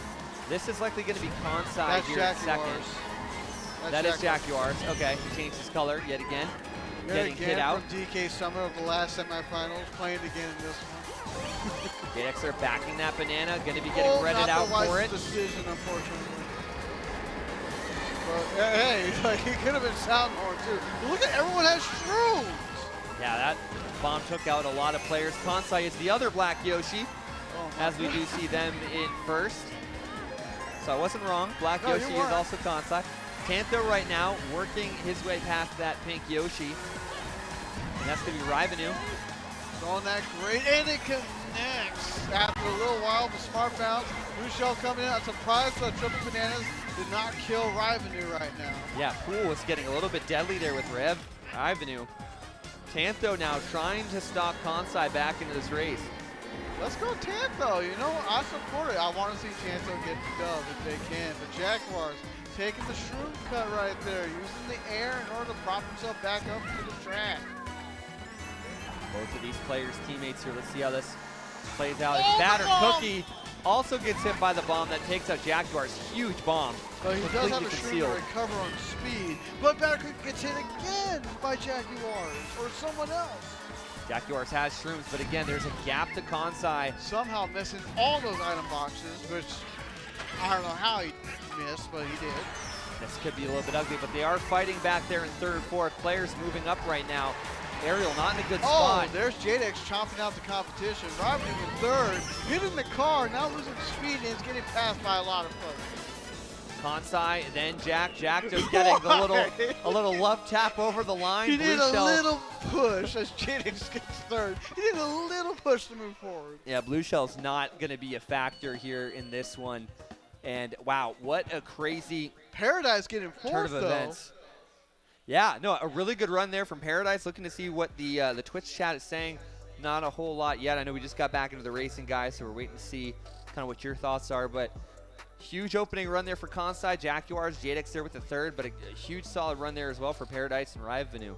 Man, like it's looking a lot different than what I'm used to. I'm not gonna lie, because like unfortunately, Batter Cookie got hit out pretty badly, but that's just one race. He can easily pick it back up in the next 5. And he still got 6 points. It's not like a catastrophic like 12th place finish or something like that. So unfortunately for Kiro, who I'm used to seeing high level play, he got hit out pretty badly to the point where he got 11th in that race. But again, still race 1. We got 5 more left to go. It looks like we're going to I almost say MVC3 as a marvelous cack on. Mario Circuit 3. MC3. This is going to be good. We just need DS Mario Circuit to just get all hit of that quartet of tracks there for the Mario Circuit. It would have been funny if all Mario Circuits were picked in the semifinals. I would laugh my butt off. Or all 4 of them in the qualifier. That would be great. That would have been great too.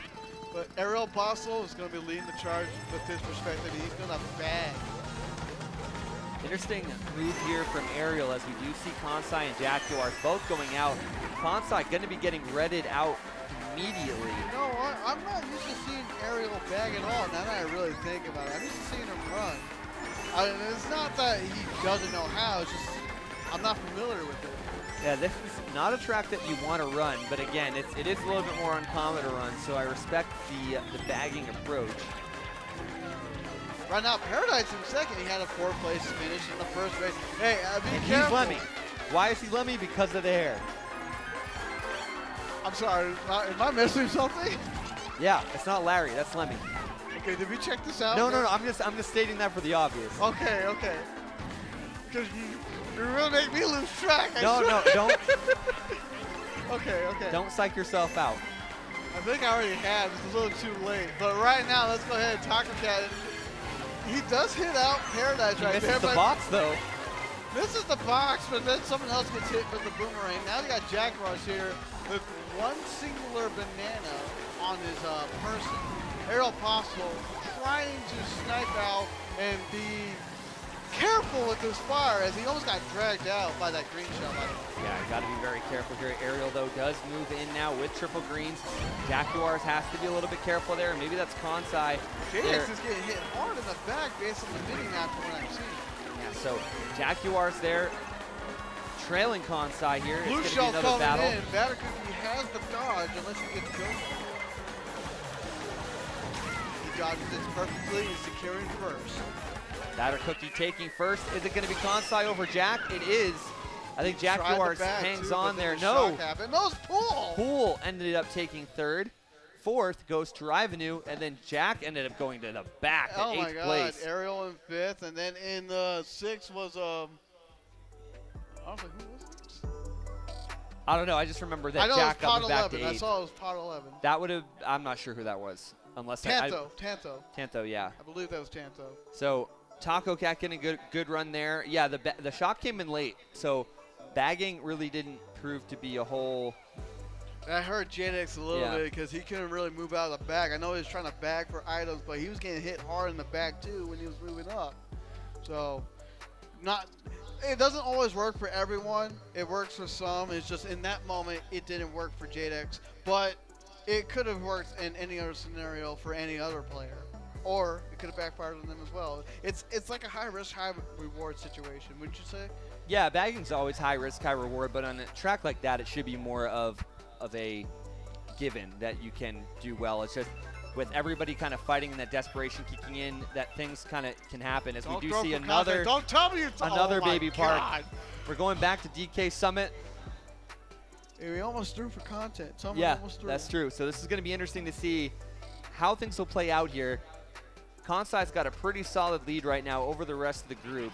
There's some folks on the side waving. Hey guys, I just want to make sure that appreciate you guys being here. Yeah, I saw you earlier, just trying to get the right time, you know? Yeah, right time to say hey. No, I get you. I was like, but I don't want to ignore them either. Oh, I hope absolutely. they have a good time. No, we appreciate you guys all being here. And look at that gap. Well, it's still a very close race right now between really 6th and 17th, but everybody, you can still throw a blanket on everybody. You can say 5th place in that, in theory. But yeah, 2nd and 1st have a little bit of a gap, but other than that, it is very close. Kira has like this high jump off the, I guess the ramp, if you want to call it. I don't even know what we're calling it. Half pipe? Like in that section? I don't know. Taco Cat dragging out someone. Nice miss. It's very hard to do that properly on inside drifting or inward drifting. So I'm glad Ariel was able to do that well as well as Jadix. Jadix here looking pretty lethal right now. It's going to throw the bomb forward. It doesn't connect with anyone. Wow. Honestly, I thought I would have hit at least first place because they were close to it. Oh, blue shell's coming in.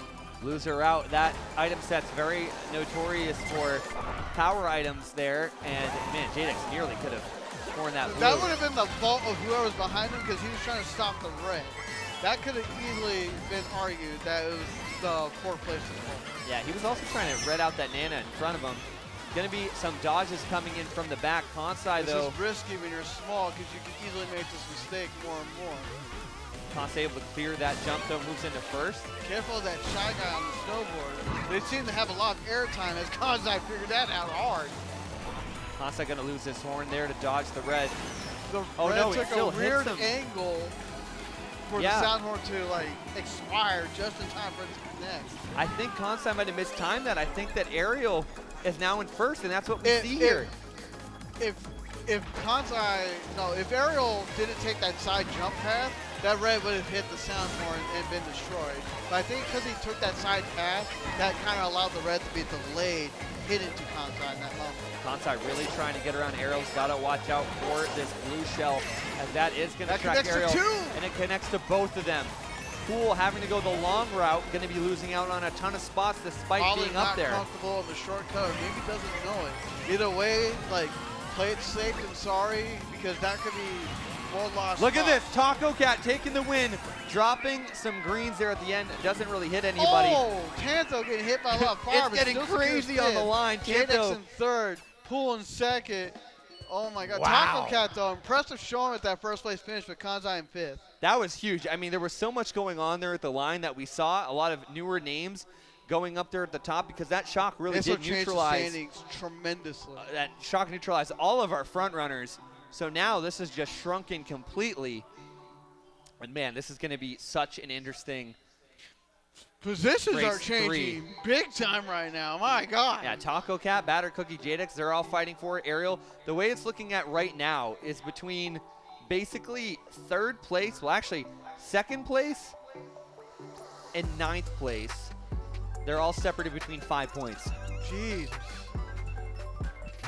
Consolation winners for 13 and Mr. Scooty. 13 and Mr. Scooty, congratulations on winning that consolation That means bracket. for 3 weeks they can't win it again, regardless of whatever placement they hit. Nope. If they hit consolation.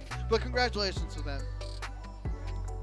This is such a tight race. This is race 4. Oh my God! I Paradise race 3 is for even. some reason. Paradise is even in 8th, and he's down by. Only 8. By a few.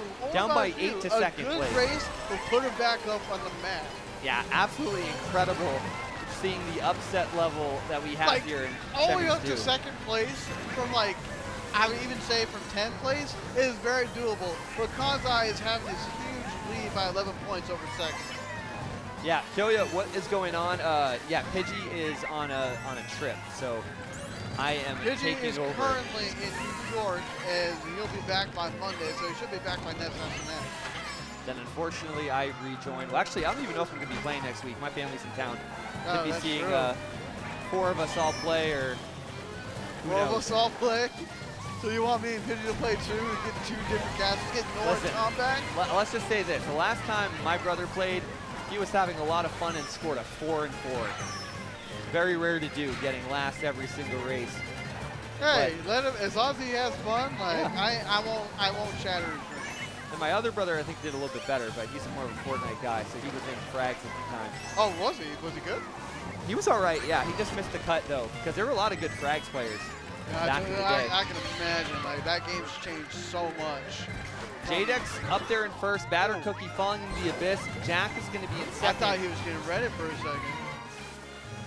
Jack Larson second. Jadex is going to get hit by that blue. He does not have the distance. Did he just horn the blue? I think he did. He horned the blue. Jack Larson's not in first, and he horned it. Oh, but Jadex dodges. I have to see what Jack Larson's doing in that moment. Maybe a brain fart or something. Wow. He avoids Jadex's bomb. Here's Ariel in 5th, and he falls. That's going to be a tough one there for Ariel. He's going to need some power items to catch up. Rivenu falling, but fires everybody with him. It's really Jack and Jadex at this point. Jadex's race to lose. I don't think it's Jack and Jadex at this point, especially after this. Kansai's making a run for it. Kansai getting second, Jadex in first, which could have been changed if he got hit by that blue. Jack Mars is still able to keep 3rd place. I kind of want to know what was happening in that moment. Maybe he was thinking he was getting hit by like another item and like had no choice. I don't know. Yeah, Taco Cat 5th and Rivenu 6th. That's going to be huge for some of those players up at the top. because that's actually going to allow Taco Cat to kind of have a little bit of a padding. I'm just so confused about that horn. I kind of want to hear the perspective, but I'm trying to move on, but my brain won't let me because it baffles the mind. But there has to be a reason, obviously. Probably just defended himself. Maybe a red was coming for him. Maybe a green. I don't know. And obviously, probably didn't see the mini-map of the blue coming in. Maybe he got the signal a little too late. It has happened. Have you ever noticed, like, within this last update, like, certain signals don't pop up at all and you still get hit by, like, the red or something? Yeah, that's happened a little bit before. And I've even been in a situation, too, where I was battling heads up with Funny Name, and I did dodge a blue just to see his reaction. Yeah. Because I knew I had triple reds, right, to hit him out. Yeah, yeah. And I was hoping that he would remove one of his dodges. But then, guess what? My reds get ghosted, and it didn't end up working out. I hate it when that happens. But I wanted to do something completely, like, unconventional, right? Just to be like, what the hell is he doing behind me, right? Yeah. And so when you kind of have that change in thinking, it kind of can make you think a little bit about what your opponent's doing. Are they playing correctly? Are they playing optimally? And what they got going on. What was the Twitch chat saying? Anything? Oh, Vonnie, or sorry, you're Vonnie. Pidgey is saying, Vonnie, your shirt is a banger. Sure, thanks. I appreciate that. Pidgey, it's going on, what, 12:30 there in the windy, not the Windy City, that's Chicago, the Big Apple. The Big Apple. New York. 2 at 3 a.m. If you get that reference to TMNT, which I told you, I would be very excited to talk to you more about TMNT and possibly playing together online. You're here, race 5 out of 6. New York is such a fun city, by the way. It's a different discussion for a different day. Toad Circuit is one of those tracks I believe a lot of people weren't happy seeing when it first came out. Because I think a lot of people were looking for a lot more technical tracks rather than basic tracks. You can run this track too. You can bag it as well, in theory. Interesting thing to note is that Battered Cookie is on the outside looking in right now, along with a few other players. Taco Cat's got to keep this momentum up if he wants to make finals. It's unusual to see Battered Cookie in that position, but again, I have no doubt that he'll be able to overcome and conquer these situations. Those bananas are really tight. Wow, great placement there by those bananas. And look, it's Pool in the lead right now. Let's go Pool. I believe, or there's 2 links, so it might not be Pool. I believe that's JDX in the way back, trying to bag hard. All right, who's the link battling with Pool? That's going to be Kiro. Yeah, Kiro inherits the lead there as Pool gets hit out. There's 3 links too, now that I think about it. Right now, you got Rye. Oh, somehow avoiding 3 different greens or something of the sort. Batter Cookie chaining for new items, almost hitting those bananas. They're still there. Batter Cookie hit out Taco Cat. Ariel throwing the fire up and back. He doesn't connect, surprisingly. Gotta watch out for these backs. Sorry, no, that's Kiro taking the win. No, yeah, huge run there for Kiro. He needs that. JDX in second, Batter in third. That's going to shake things up pretty dramatically yet again. Batter Cookie is now 4th overall based on what I saw. He's 4 points ahead of 5th place, 5 points ahead of 6th. But it's still a close race. These standings are a trip. They're not what we expect. Oh, no, not at all. This is all over the place right now. It's honestly throwing me off because of the usual suspects I would believe will pop off are not popping off as much as I thought they were. Yeah, I mean, you're seeing Kansai kind of running away with it a little bit. JDX kind of separating some distance for himself. But really, Jaguars, Ariel, and Batter right now, they have a little bit of a cushion. Everybody's chasing Taco Cat at the moment. And again, Taco Cat right now unofficially has a 1-point lead over Rivenu and Pool, 2 points over Kiro, and then 6 points over Paradise. So really, it can be anyone's game there for that. One race to determine yeah, that one last spot. Batter Cookie is going to need a and really. Of course, we're throwing for content even more. And the desperation's kicking in, and we are not God. Going to Baby Park, but we are going to a 2-item box race. Woo. Okay, I can relax now because I was about to flip my lid. Yeah, we've already seen enough Baby Park as it is, but we're going to Donut Plains. 2-item boxes. Can be a track you can run, track you can bag. Should be interesting to see what happens here. It favors more bagging than running, but you can see the stands there. Like, anyone can still be shifting out of placement here. Like, all the way up to, I would even say Aeropasta and Ford can all be knocked out if they're not careful. With anyone from like 7th through 9th, or even 10th through 10th. Yeah, if Ariel gets like 11th or 12th, that could be catastrophic if the others all have great races. Right now, you see JDX over here leading the charge, holding on to coin, collecting as much as he can. Remember, collecting 10 coins increases top speed. We do see Paradise in the back. I think we do see Kansai in the back, who probably feels a little bit safer going back to hard sandbag Even if he there. had a bad race, he secured his spot for sure. Oh yeah, Kansai is 24 points to the good right now, 34 actually, so no, 24, so he's good. Oh, the shock happens right now. Jaden's still in the lead. Not a lot of people advancing after dodging, because there's only like 3 dodges. Yeah, Taco Cat, one of the links, I think that's cool, but he ended up getting hit. And he also hits out Taco Cat along with one of the builds. Taco Cat, he's on the verge of being knocked out. He's literally was the 6th place spot. He needs to have a good finish. Rivenu down a point to Taco Cat. This is going to be the battle here, trying to make sure that he can stay ahead. Obviously, Batter Cookie just trying to pad a good spot here to keep no one's contesting his 5th. fifth. Realistically. No, and if you're Riley right now, you got to hang on to that 2nd place. Jadex, this is his race to lose. And I think Rivenu's going to take that spot. Taco Cat right now, what can he do rallying here? He's going to get 5th. Ariel. Batter Cookie, okay. I don't know. Taco Cat's coming across the line in like 5th, 6th, or 7th. 7th for Taco Cat. And that might be it for Taco Cat. I don't know. That's a tough call. Oh man, that was so close. Again, a lot of people that were used to seeing popping off weren't popping off that much in the semis, which throws me to the wall, honestly, because like I'm like confused. Like maybe an off night tonight or something. Yeah, Taco Cat, Rivenu, Pool, and Kiro, all 4 of them were the main ones battling there for that 6th spot. But we did see Rivenu getting 2nd place, so that's kind of what we're leaning towards right now. But man, what an incredible semifinal. Ooh. I think it's safe to say, at least for JX and Kanzai, they're definitely moving on. They had a lot of points. They were in a secure spot. Even if they had a bad race, I think they were good. Looks like we have the scores.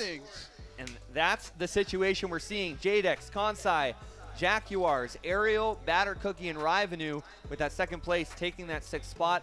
Unfortunately for Taco Cat, Kiro, Pool, Paradise, Tantho, and Darthlink, their nights end here, but great driving by all of these players. I mean, seriously, Kiro took out a win. Taco Cat was in it till the end. Pool was having the best SNS, I think, honestly, of his career. I would have been hyped if Taco Cat and Pool made it. Yeah, I mean, we just saw some incredible driving here in this one, but something's got to give every night, you know, and this is kind of Batter Cookie made me nervous for a bit where he was placed earlier. Yeah, Jack, Ariel, and Batter Cookie definitely made us feel a little bit more nervous than we're used to because of the good runs by Rivenu, Taco Cat, Pool, and Kiro.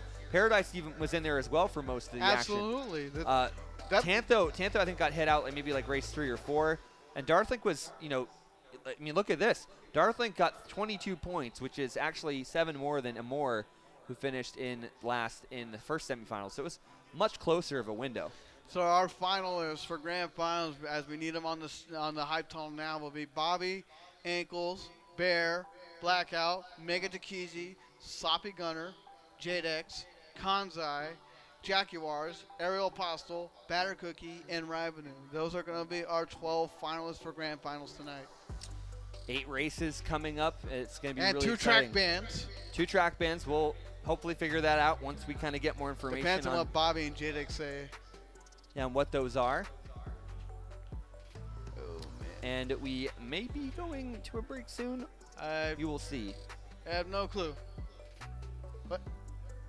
Oh, they're going to get the graphic for us. No worries, no worries. Yep. So before we do that, though, we are going to be looking at all of the grand finalists coming up here in just a moment.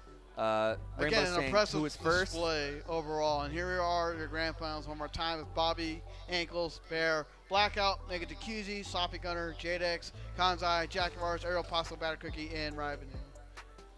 I think this is Mega Takizi's second grand final since returning. I think so. Yeah, I think so. Yes. And I think the last time when he did get grands, I think he got 6th or 4th. I don't recall. I don't think it was here for that, actually. Maybe. I don't know. Possibly. But we are going to take one more quick commercial break. We'll be back with SNS Grand Finals action after these messages.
What sound experience would you like today? I'll have the fantasy pack. Good choice. And could you make it a Cloud 2 wireless? On his way, sir.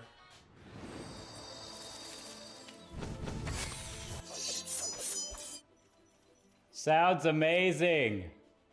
The HyperX Cloud 2 Wireless. Legendary comfort goes wireless.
Hello, everyone. Welcome back to Saturday Night Speedway 176. I'm Knight. This is Vonnie. We are here for the finals of Saturday Night Speedway right now.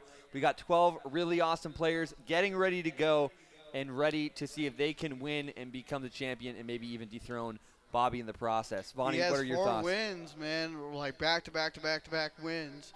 And if he wins tonight, it'll be 5 in a row.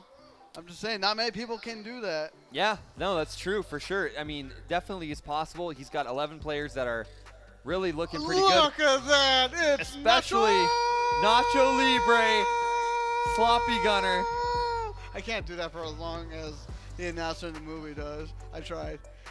I could try to do a Michael Buffer impression, but I've kind of already lost my voice. You already lost your voice, and you don't need to lose it anymore. No, I'm good. I've been in the trenches lately, so we'll leave it at that. Okay. Just trying to hang on to anything that I can. I will not question that. No, I got food poisoning on Thursday. I'm just trying to, Well, you didn't need to expose yourself. Get through the weekend. But a lot going on for some of these players. Getting that $250 first place prize going to be pretty huge for them. Obviously, definitely worth, well, maybe, I don't know, that's debatable. I was going to say, definitely worth missing the Knights Parade for that, but hey. I still kind of wish I paid $1,000 to see Game 5, honestly. Like, yeah. I was so tempted. I almost did. I had the funds. But I would have hated myself later. But that would have been like, they have 9 goals, dude. 12 in total. That was that's a lot of time for sure. I would have had probably the best time. I probably would have bought a jersey right then and there if I was there. Yeah. I still need to buy a jersey. I might buy a custom one with the Stanley Cup champion logo on it. So we're going to see what's going to be all playing out. The players are getting ready down below. We got Bobby, Ankles, Bear, Blackout, Mega, Sloppy Gunner, Jadex, Conside, Jaguars, Ariel, Batter Cookie, and Rivenu. Really? Back to Music Park, right where we started the night. It's now where we start grand finals as well. The 2 track bands, by the way, are Mushroom Gorge and Yoshi Circuit, so you're not going to see that at all at grand finals. If anyone picks it, they will get penalized.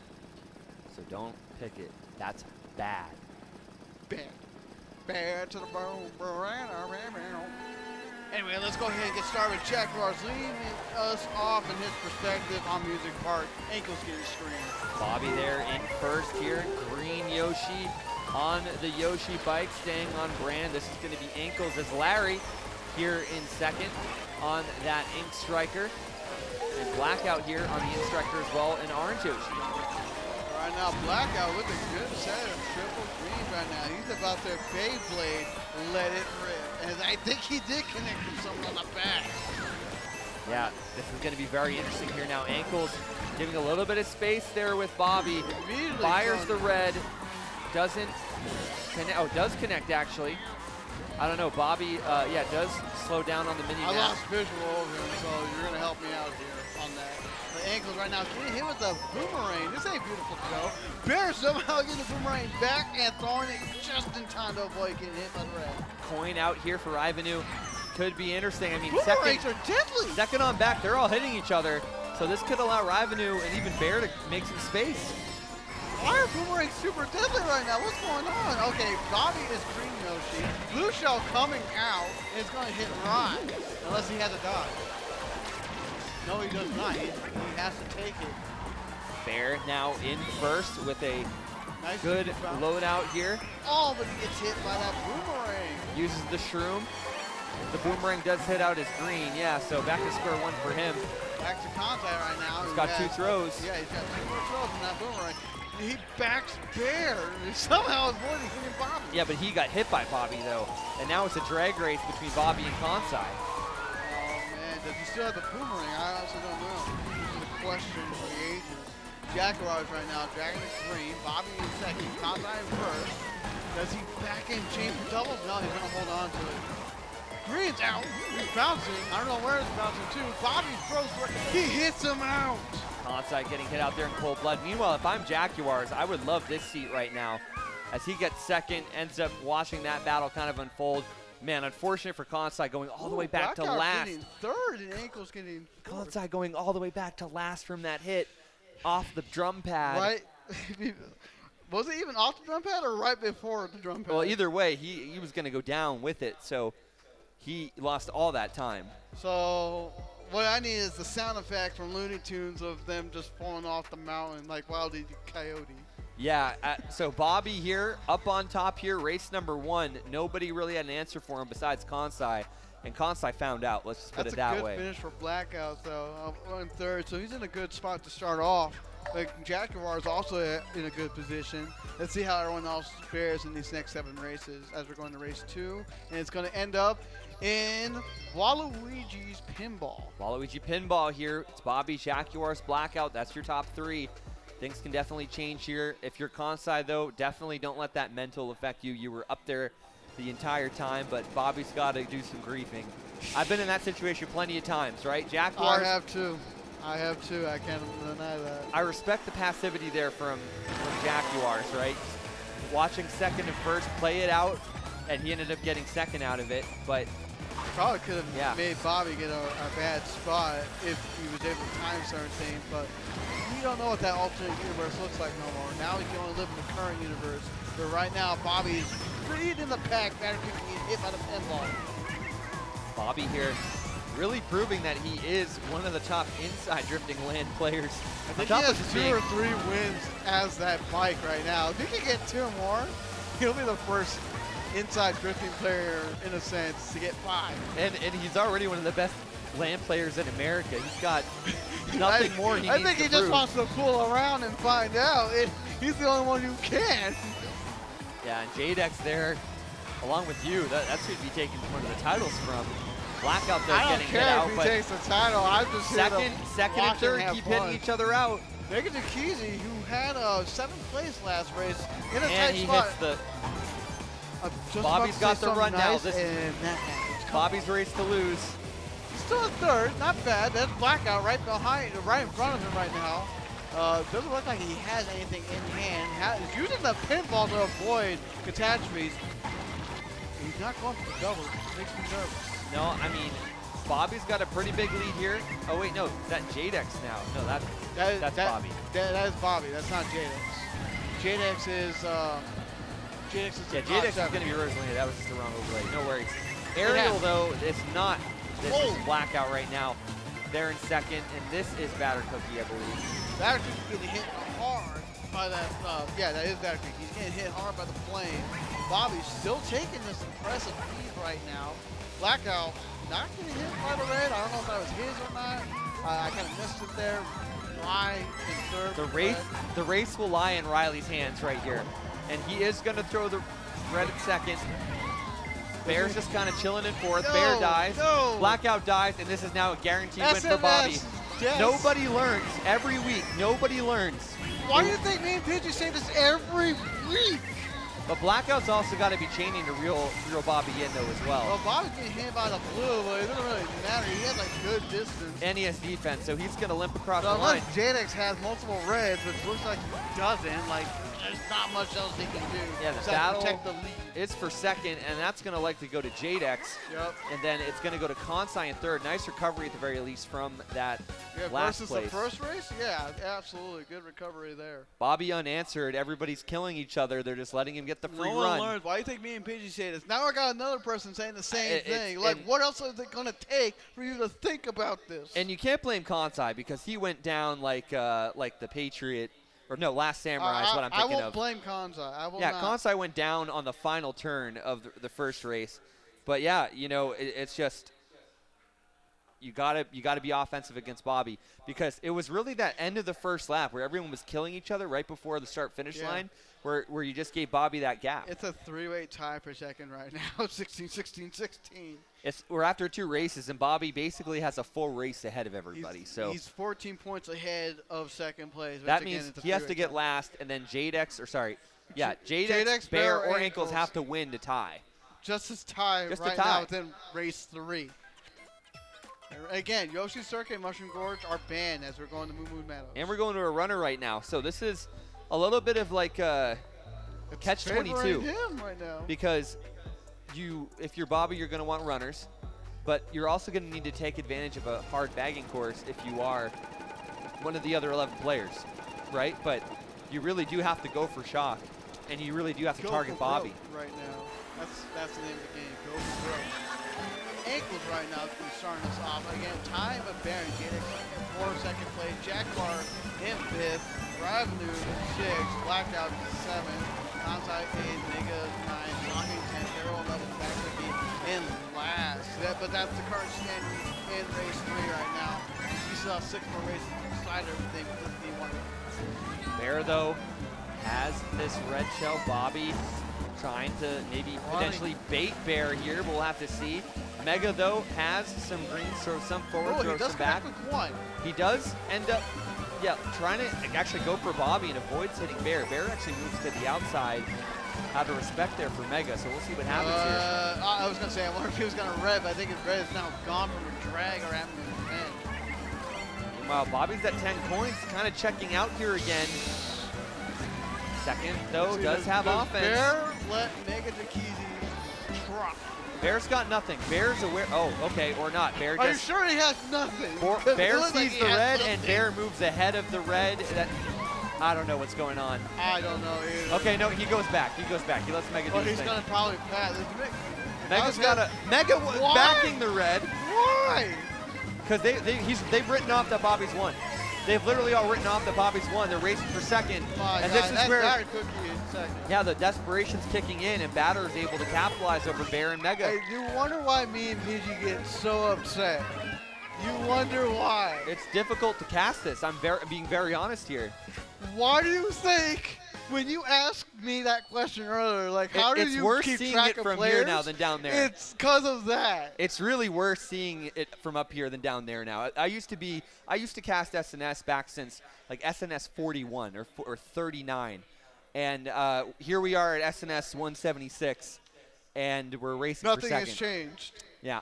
I don't know. I don't know what to tell you. So you wonder why I can't keep track of players. Again, I'm the number one part-time player, right? I'm the number one part-time player. There's been 18 SNSs. I played, or 19. I played in like 9 of them, I think, or maybe even less than that actually. So I don't even know what's going on, but it's. He is now 20 points ahead of second place right now. Yeah, and I agree. Like you want to back the red, you want to chain, but at that point, you just you could have thrown it forward and still chained. You could, but at that point. I don't blame Mega for that, but at the same time. He could have had the possibility again of another red, and Bobby only had the one. Yeah, but players would have still been behind him. When you're at that when you're at the last few sets, all bets are off. But it's just that the fact that you have to write off that Bobby's won the race so early. We're going to Dolphin. One of my favorite tracks, in all honesty, besides Toad Harbor and Singapore Speedway. Yeah. So what's going to happen here is just knowing how this is going to play out. You're going to see Bobby going for the run because he has nothing left to lose. You're going to be seeing Mega be the primary bagger here in this one. And then you're going to be seeing probably somebody like Ankles trying to run. And then you're going to be seeing somebody like Batter Cookie also maybe going to the back here. And there you see Mega dropping right out. Who's the Lemmy? That is... Oh, no, that's Ankles. Ankles drops out. Yeah, I think Ankles switched to Lemmy, yeah. No, Ankles is Larry. That's not Larry, the rainbow. Lemmy, whatever, one of the two. That's on me. I'm sorry, guys. So, yeah, Ankles in the back. Mega also in the back. Ariel Apostle hitting Mega out right now. So now is Bobby currently in the lead. And Batter Cookie in the back. Blackout in third, just behind Ariel Apostle right now. Who's in second, agreed. So how this is going to play out is Bobby has the free run.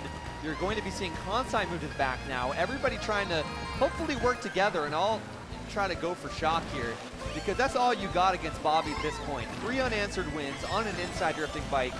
You got to pray to Zeus that you can get some thunder here. 2 bills in play. By Odin's beard. Seriously, by Odin's beard, we're going to see lightning strike probably in about, let's say 15 seconds or less. The next setter. If it hasn't been pulled here by the last player. There's a blue, probably a shock's going to happen right after because someone's going to mistime it. Nah, it's going to come out by the end of this set. If it isn't Aaron has to play so carefully right now with all that's happening. Meanwhile, the lead hasn't changed. Blackout here in second. Rivenue battling there with Ariel for third. Shock is not out. That's going to be a bit alarming. Nobody bagging. A lot of bills coming out right now. But Bill Nye, the science guy, can't save the planet. Bear in the back now. Ankles taking the extension all the way up. Me right now with what you pull. And this could be the play. Fire going out. It's not going to hit Bobby. Blackout. Blue is out though. It will hit. And Bear pulls the shot. There it is. It's going to hit And there Bobby. goes Bobby. And this is the saving grace we all needed. No, Ankles on the they're gonna run. keep hitting each other out because look, he's too far ahead. Can Blackout steal it? No, No. he can't. He's too 4 far unanswered ahead. wins for Bobby. But Blackout with a good position in second place, followed by, I couldn't even see who got third place in time. That would be, I don't even know, Ankles. Yeah, and honestly too, we have not seen a perfect score. We at saw an SNS, have perfect we? semis, but not a perfect Never a perfect grand. SNS. We still got 4 races to go. Again, it's going to be incrementally harder now We've with had 8 races. perfect qualifiers in the past. We had perfect semis. I don't think we've seen a perfect finals. That would be a 90. Oh no, that would be more than a 90 because More it's 8 than a 90 races. and 120? Yeah, it'd be a 120. Yeah. Yes. Yeah. Yeah, 105 and then 150. Yeah. Yeah. 120. Yeah.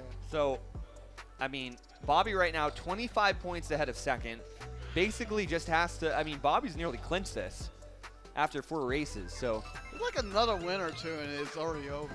It's Jover. Bobby has to basically get a bottom Mario 3 Circuit. spot. There we go. There's the final Mario Circuit, by the way. So we got all of them tonight. Yeah, we did get all of them. So this is going to be really interesting seeing how this plays out. This definitely moved up Blackout from the standings because he wasn't in a, I think it was barely in like 6th or 7th. He moved back up to 3rd overall. Look at this though. 3rd place all the way down to 9th place is a difference of 6 points. I know. And you can see it there. We also have 10th, 11th, and 12th at 18 points. So you can really just see that Ankles has broken away a little bit, but 3rd through 12th are killing each other. And Bobby is riding off to another $250. You can't stop the match. And I wish there's ways we can embellish this or maybe make it a little bit more interesting, but this might be like the 50th or 60th SNS I've casted, and it gets harder to do every time. Yeah, so when you ask me how to me and Vision do it, what do you think we just do? At this point, we just talk random stuff. Yeah, we can talk random stuff, but there's some great racing going on, and There honestly, is, the but racing from second is actually very tight. it is. It's a very close call. Like this can change literally within a matter of seconds. Bobby still has not lost the lead, by the way. Let's see if the lead changes here. Probably at this point, yeah. It'll probably. Has no dodge, but he does move a little bit over to the left. He can then be one over to the cut. Very smart play. Bear inherits the lead. Yeah, he still keeps the boomerang, but Jack Ross also has boomerang, so this is a battle of boomerang and a good show happening right now. Bobby not that far off. He had to shoot him something else, I think. Aero Apostle in second, and then Batter Cookie's now taking over the lead. Bear being a little bit aggressive there in first, dropping one of his 2 defensive items. Dropping that banana. Bob's gonna drop the bomb. Final lap here. Bomb not really playing a factor. That's Batter Cookie up there in the lead. Is he going to go for the back? He does. I think he did. I'm not He sure gets if Bobby. He Wow. bombs the field, gets Bobby, moves him back a little bit. This is the spacing that they need. Kansai now moving into second. It's not going to be that detrimental to Bobby. Again, he has a huge gap. He tried dying somewhere or hitting the auto. What are you doing? That horn actually moved Bobby so many spots up. Batter Cookie takes the win. Kansai in second, and Bobby outlines the field to get 4th, I think, behind Mega. And Mega getting 3rd, yes. Blackout in 5th, and then in 6th was Rybanu, a.k.a. Riley. Yeah, so. A.k.a. Mr. Hollywood. Man, interesting runs there. I mean, we're seeing on a bright side here, Mega's having a great run now. He's having a good run, yes. Top 5 finishes, but yeah, now the lead is actually increased by Bobby from 25 to 29. So the margin's even getting bigger even when Bobby finishes in 4th. It's just insane the concept he's thinking about, like, how? There was a player, I'm sorry to cut you off, but there was a player with the horn that took out 3 or 4 people, and Bobby was just waiting and then just drove right through all 4 of those players. And then Bobby was probably on pace there to get like 7th or 8th. Had that not happened. How do we keep letting this happen? It's like a fever. And I'm a big Bobby fan. I'm just saying, it's every week. Singapore Speedway within the map selection, but they ain't getting picked. But we're going to Royal Raceway. Track we haven't seen at all tonight. Yeah, no, it's very rare that we do end up seeing this track a whole lot. So a lot of different strategies that you can take here. So we'll have to see if there will be bagging, running, what we kind of expect here for race number 6 out of 8. Oh my God, his body name, aka Bobby, aka any other name he wants to call himself. Is he gonna get 50 once tonight? But right now he has a nice set of points right now, and I can't describe that any further than what I have. He's taking a dip there. I don't think he trusts Jadex or Sloppy Gunner in the back. I don't think so either. And there's a few other people waiting at the item set. And they're babysitting him, but the thing is that if they pull a shock and Bobby dodges, then that's doesn't matter. Yeah, just as good as. That's Mega Takiza right there, currently in the lead. Fineman Batter can be followed by Jakavars in third with the Shroom. Mega Takiza is going to be holding on to that coin, getting to the single item box. There's a clip by Rai happening right now. It's apparently taking forever to save. He has Shroom. I do like the character diversity in this final, though. It's great to see. And I'm kind of sad that Ankles doesn't even play Daisy no more, or hasn't lately. And Daisy did technically get a buff. Yoshi top 4, but this is going to be going for Mega. Is he going to be able to dodge this blue? Can't stop at the boost ramp. Can't stop, won't stop. Meanwhile, Batter Cookie is redding first and loses one of the reds. Probably didn't see the blue in the minimap until after the fact. There's a back red that happened. I'm going to assume that's probably Riley's. He throws the green, trying to angle it. It's not going to hit Batter Cookie, and the smart bounce does not connect. Batter's got a relatively good gap here. Mega in second. Shot comes into play. There's a dodge right there. That's oh, did you see the mini-map? Bobby reversed into a star on the ground. He didn't actually dodge the shock. Man, I wish we had a replay functionality here. He actually picked up a ground star. He went in reverse, picked up the ground star, and somebody, now Bobby's actually going to be the one moving up here. Yeah, very soon we'll see him up on the mini-map. You see Ariel Apostle back in Boomerang. Another blue show happens, barely avoiding the red Mega Bikini he has. Ankles this time to dodge. No. Now Kanzai's in the lead. He's got to be careful with the Boomerang. And he dies. And now look, everybody's dying. And it is the bomb goes down. Guess who's in second? It's Bobby with the swing. Bobby has a star in first. It is top 10. SNS throws. He's throwing for content. Bobby had a star in pocket the entire time. He picked up the ground star. He didn't even need to use it. Oh my God. We're witnessing something crazy here. Third, Bobby in first, Batter in fourth, and everyone's throwing for content. Well, that's the thing, right? Like, I think people don't understand. It's like a chain, right? So when somebody gets hit out, it's like an assembly line that then you slot up. And there were about 3 or 4 hits there, and I'm like looking at Bobby, and he's in 5th. He's in 6th. I know Kanzai was trying his best to try to sound horn the Boomerang so he didn't get hit out, but he could not. So at that point, when Bobby had the star, he was already in 2nd or 3rd. He just had to go around to the left-hand side and just take the win. But they're all killing each other, and they don't realize that he's just sitting there with this. Maybe the star was concealed. Who knows? But the crazy thing was probably in his pocket. Is he actually didn't get dodged by the shock, but he reversed up. If you actually clip it, you go back on the VOD, you'll see what I'm talking about. I saw what you were saying. It's a very quick moment as we're going back to Toad Circuit. Actually insane. Bobby is playing at a level that it's just literally running laps around the entire community. He probably was upset about MomoCon, so he's taking out his frustrations here. Hey, can't be mad at MomoCon. Glad Vantox is getting his trophy. Finally. And some money, too. And extra some money. Let's go. Look, at this point, it's a battle for second. Yeah, and it's a close battle, actually. 84 to 46, a bigger gap than you'll see between the Vegas Golden Knights and the Florida Panthers. That's just as bad of a pouncing that we're seeing by Bobby on the rest of the field. I hate how you did that, but that was great.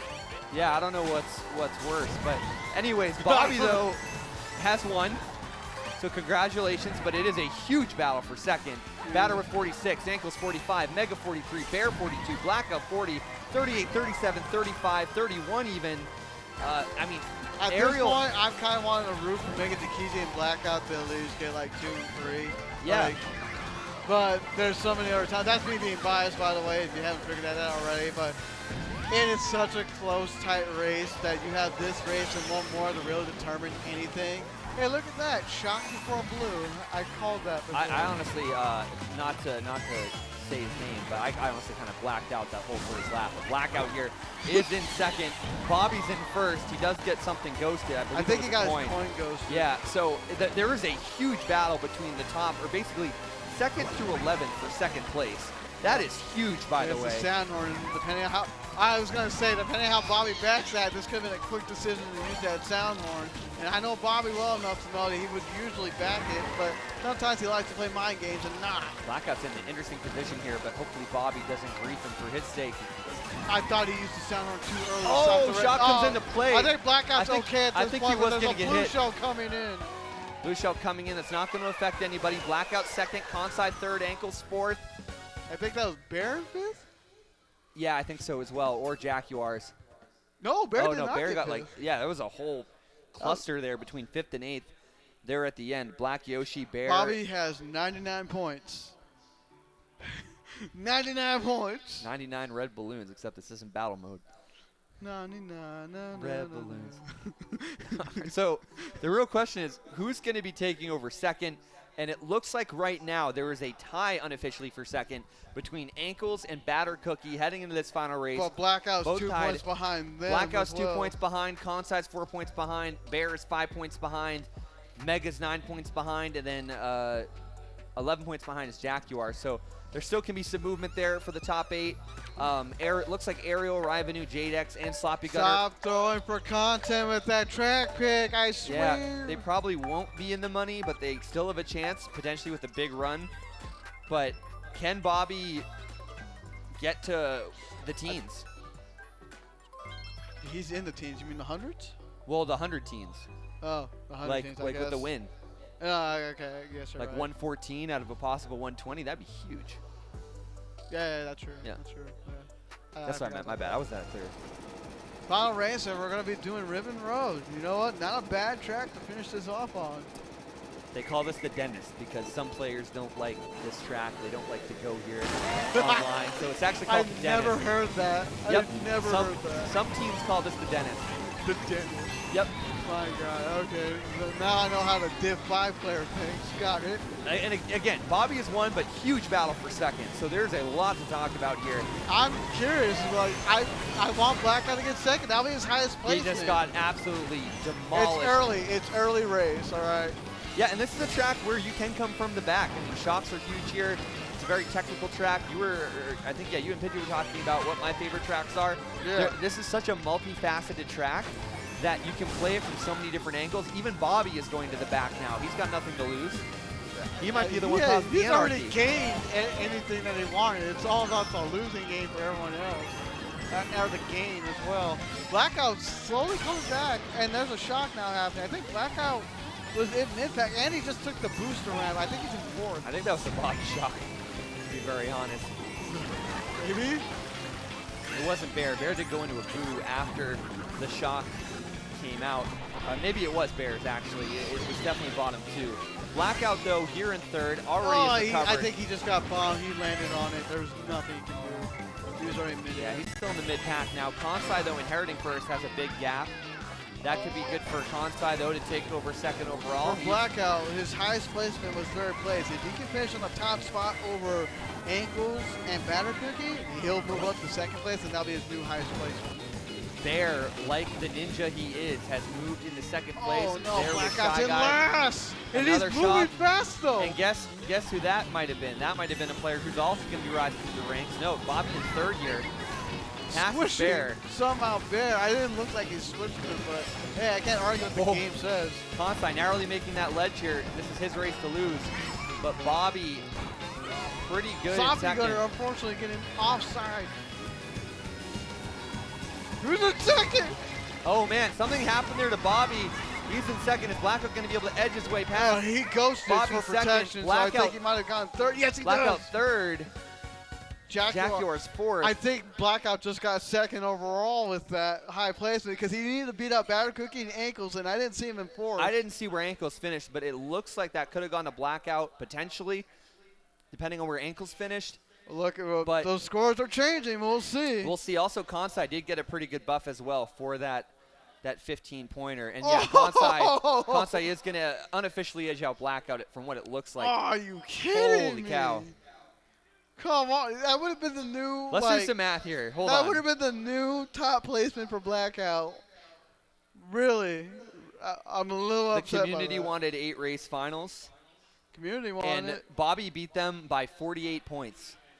Here There's it the is. scores. Bobby with 111 points out of a possible 120. Highest so far. Conti in second, beating Blackout by 1 point. 63 points to 62. Ankles in fourth for 48. Batter Cookie in fifth for 55. Jaguars in sixth for 52. Bear in seventh. Tying with Mega Keys even 50 points. Ariel in ninth with 44. Revenue in 10th with 43. Jakes in 11th with 40. And Soppy Gunner in last with 28. Yeah, great job even for Sloppy Gunner to get into the finals. Very tense between, I guess, the second on back, but that was just Bobby's show. Everybody else was just living in a Congratulations to Bobby once again. Now that's like, what, 3 inside drifting wins back-to-back, I guess think? that's his 51st title, by the way. His 51st. Half of 100, more than half of 100 now. And we're like now 23 SNSs away from 200. It's crazy. Absolute pandemonium. Just what we witnessed. Some of the plays that Bobby made were incredible, by the way. So very well deserved win there for Bobby and taking that one down on inside drifting.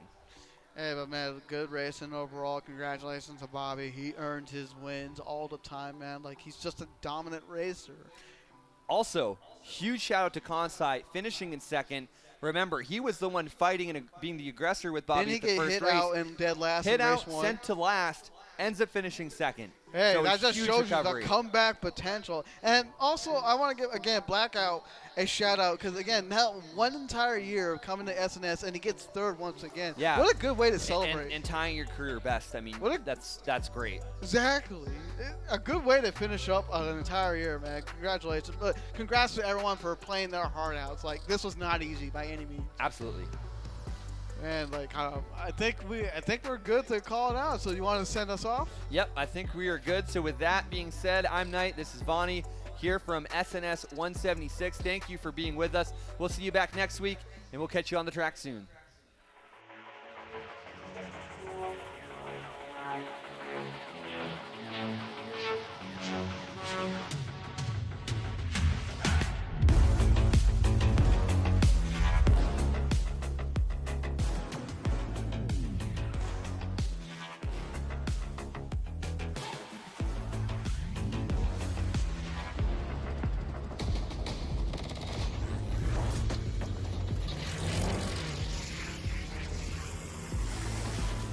Yo, Umi, you there? Yep, I'm back. Are you ready?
Bye.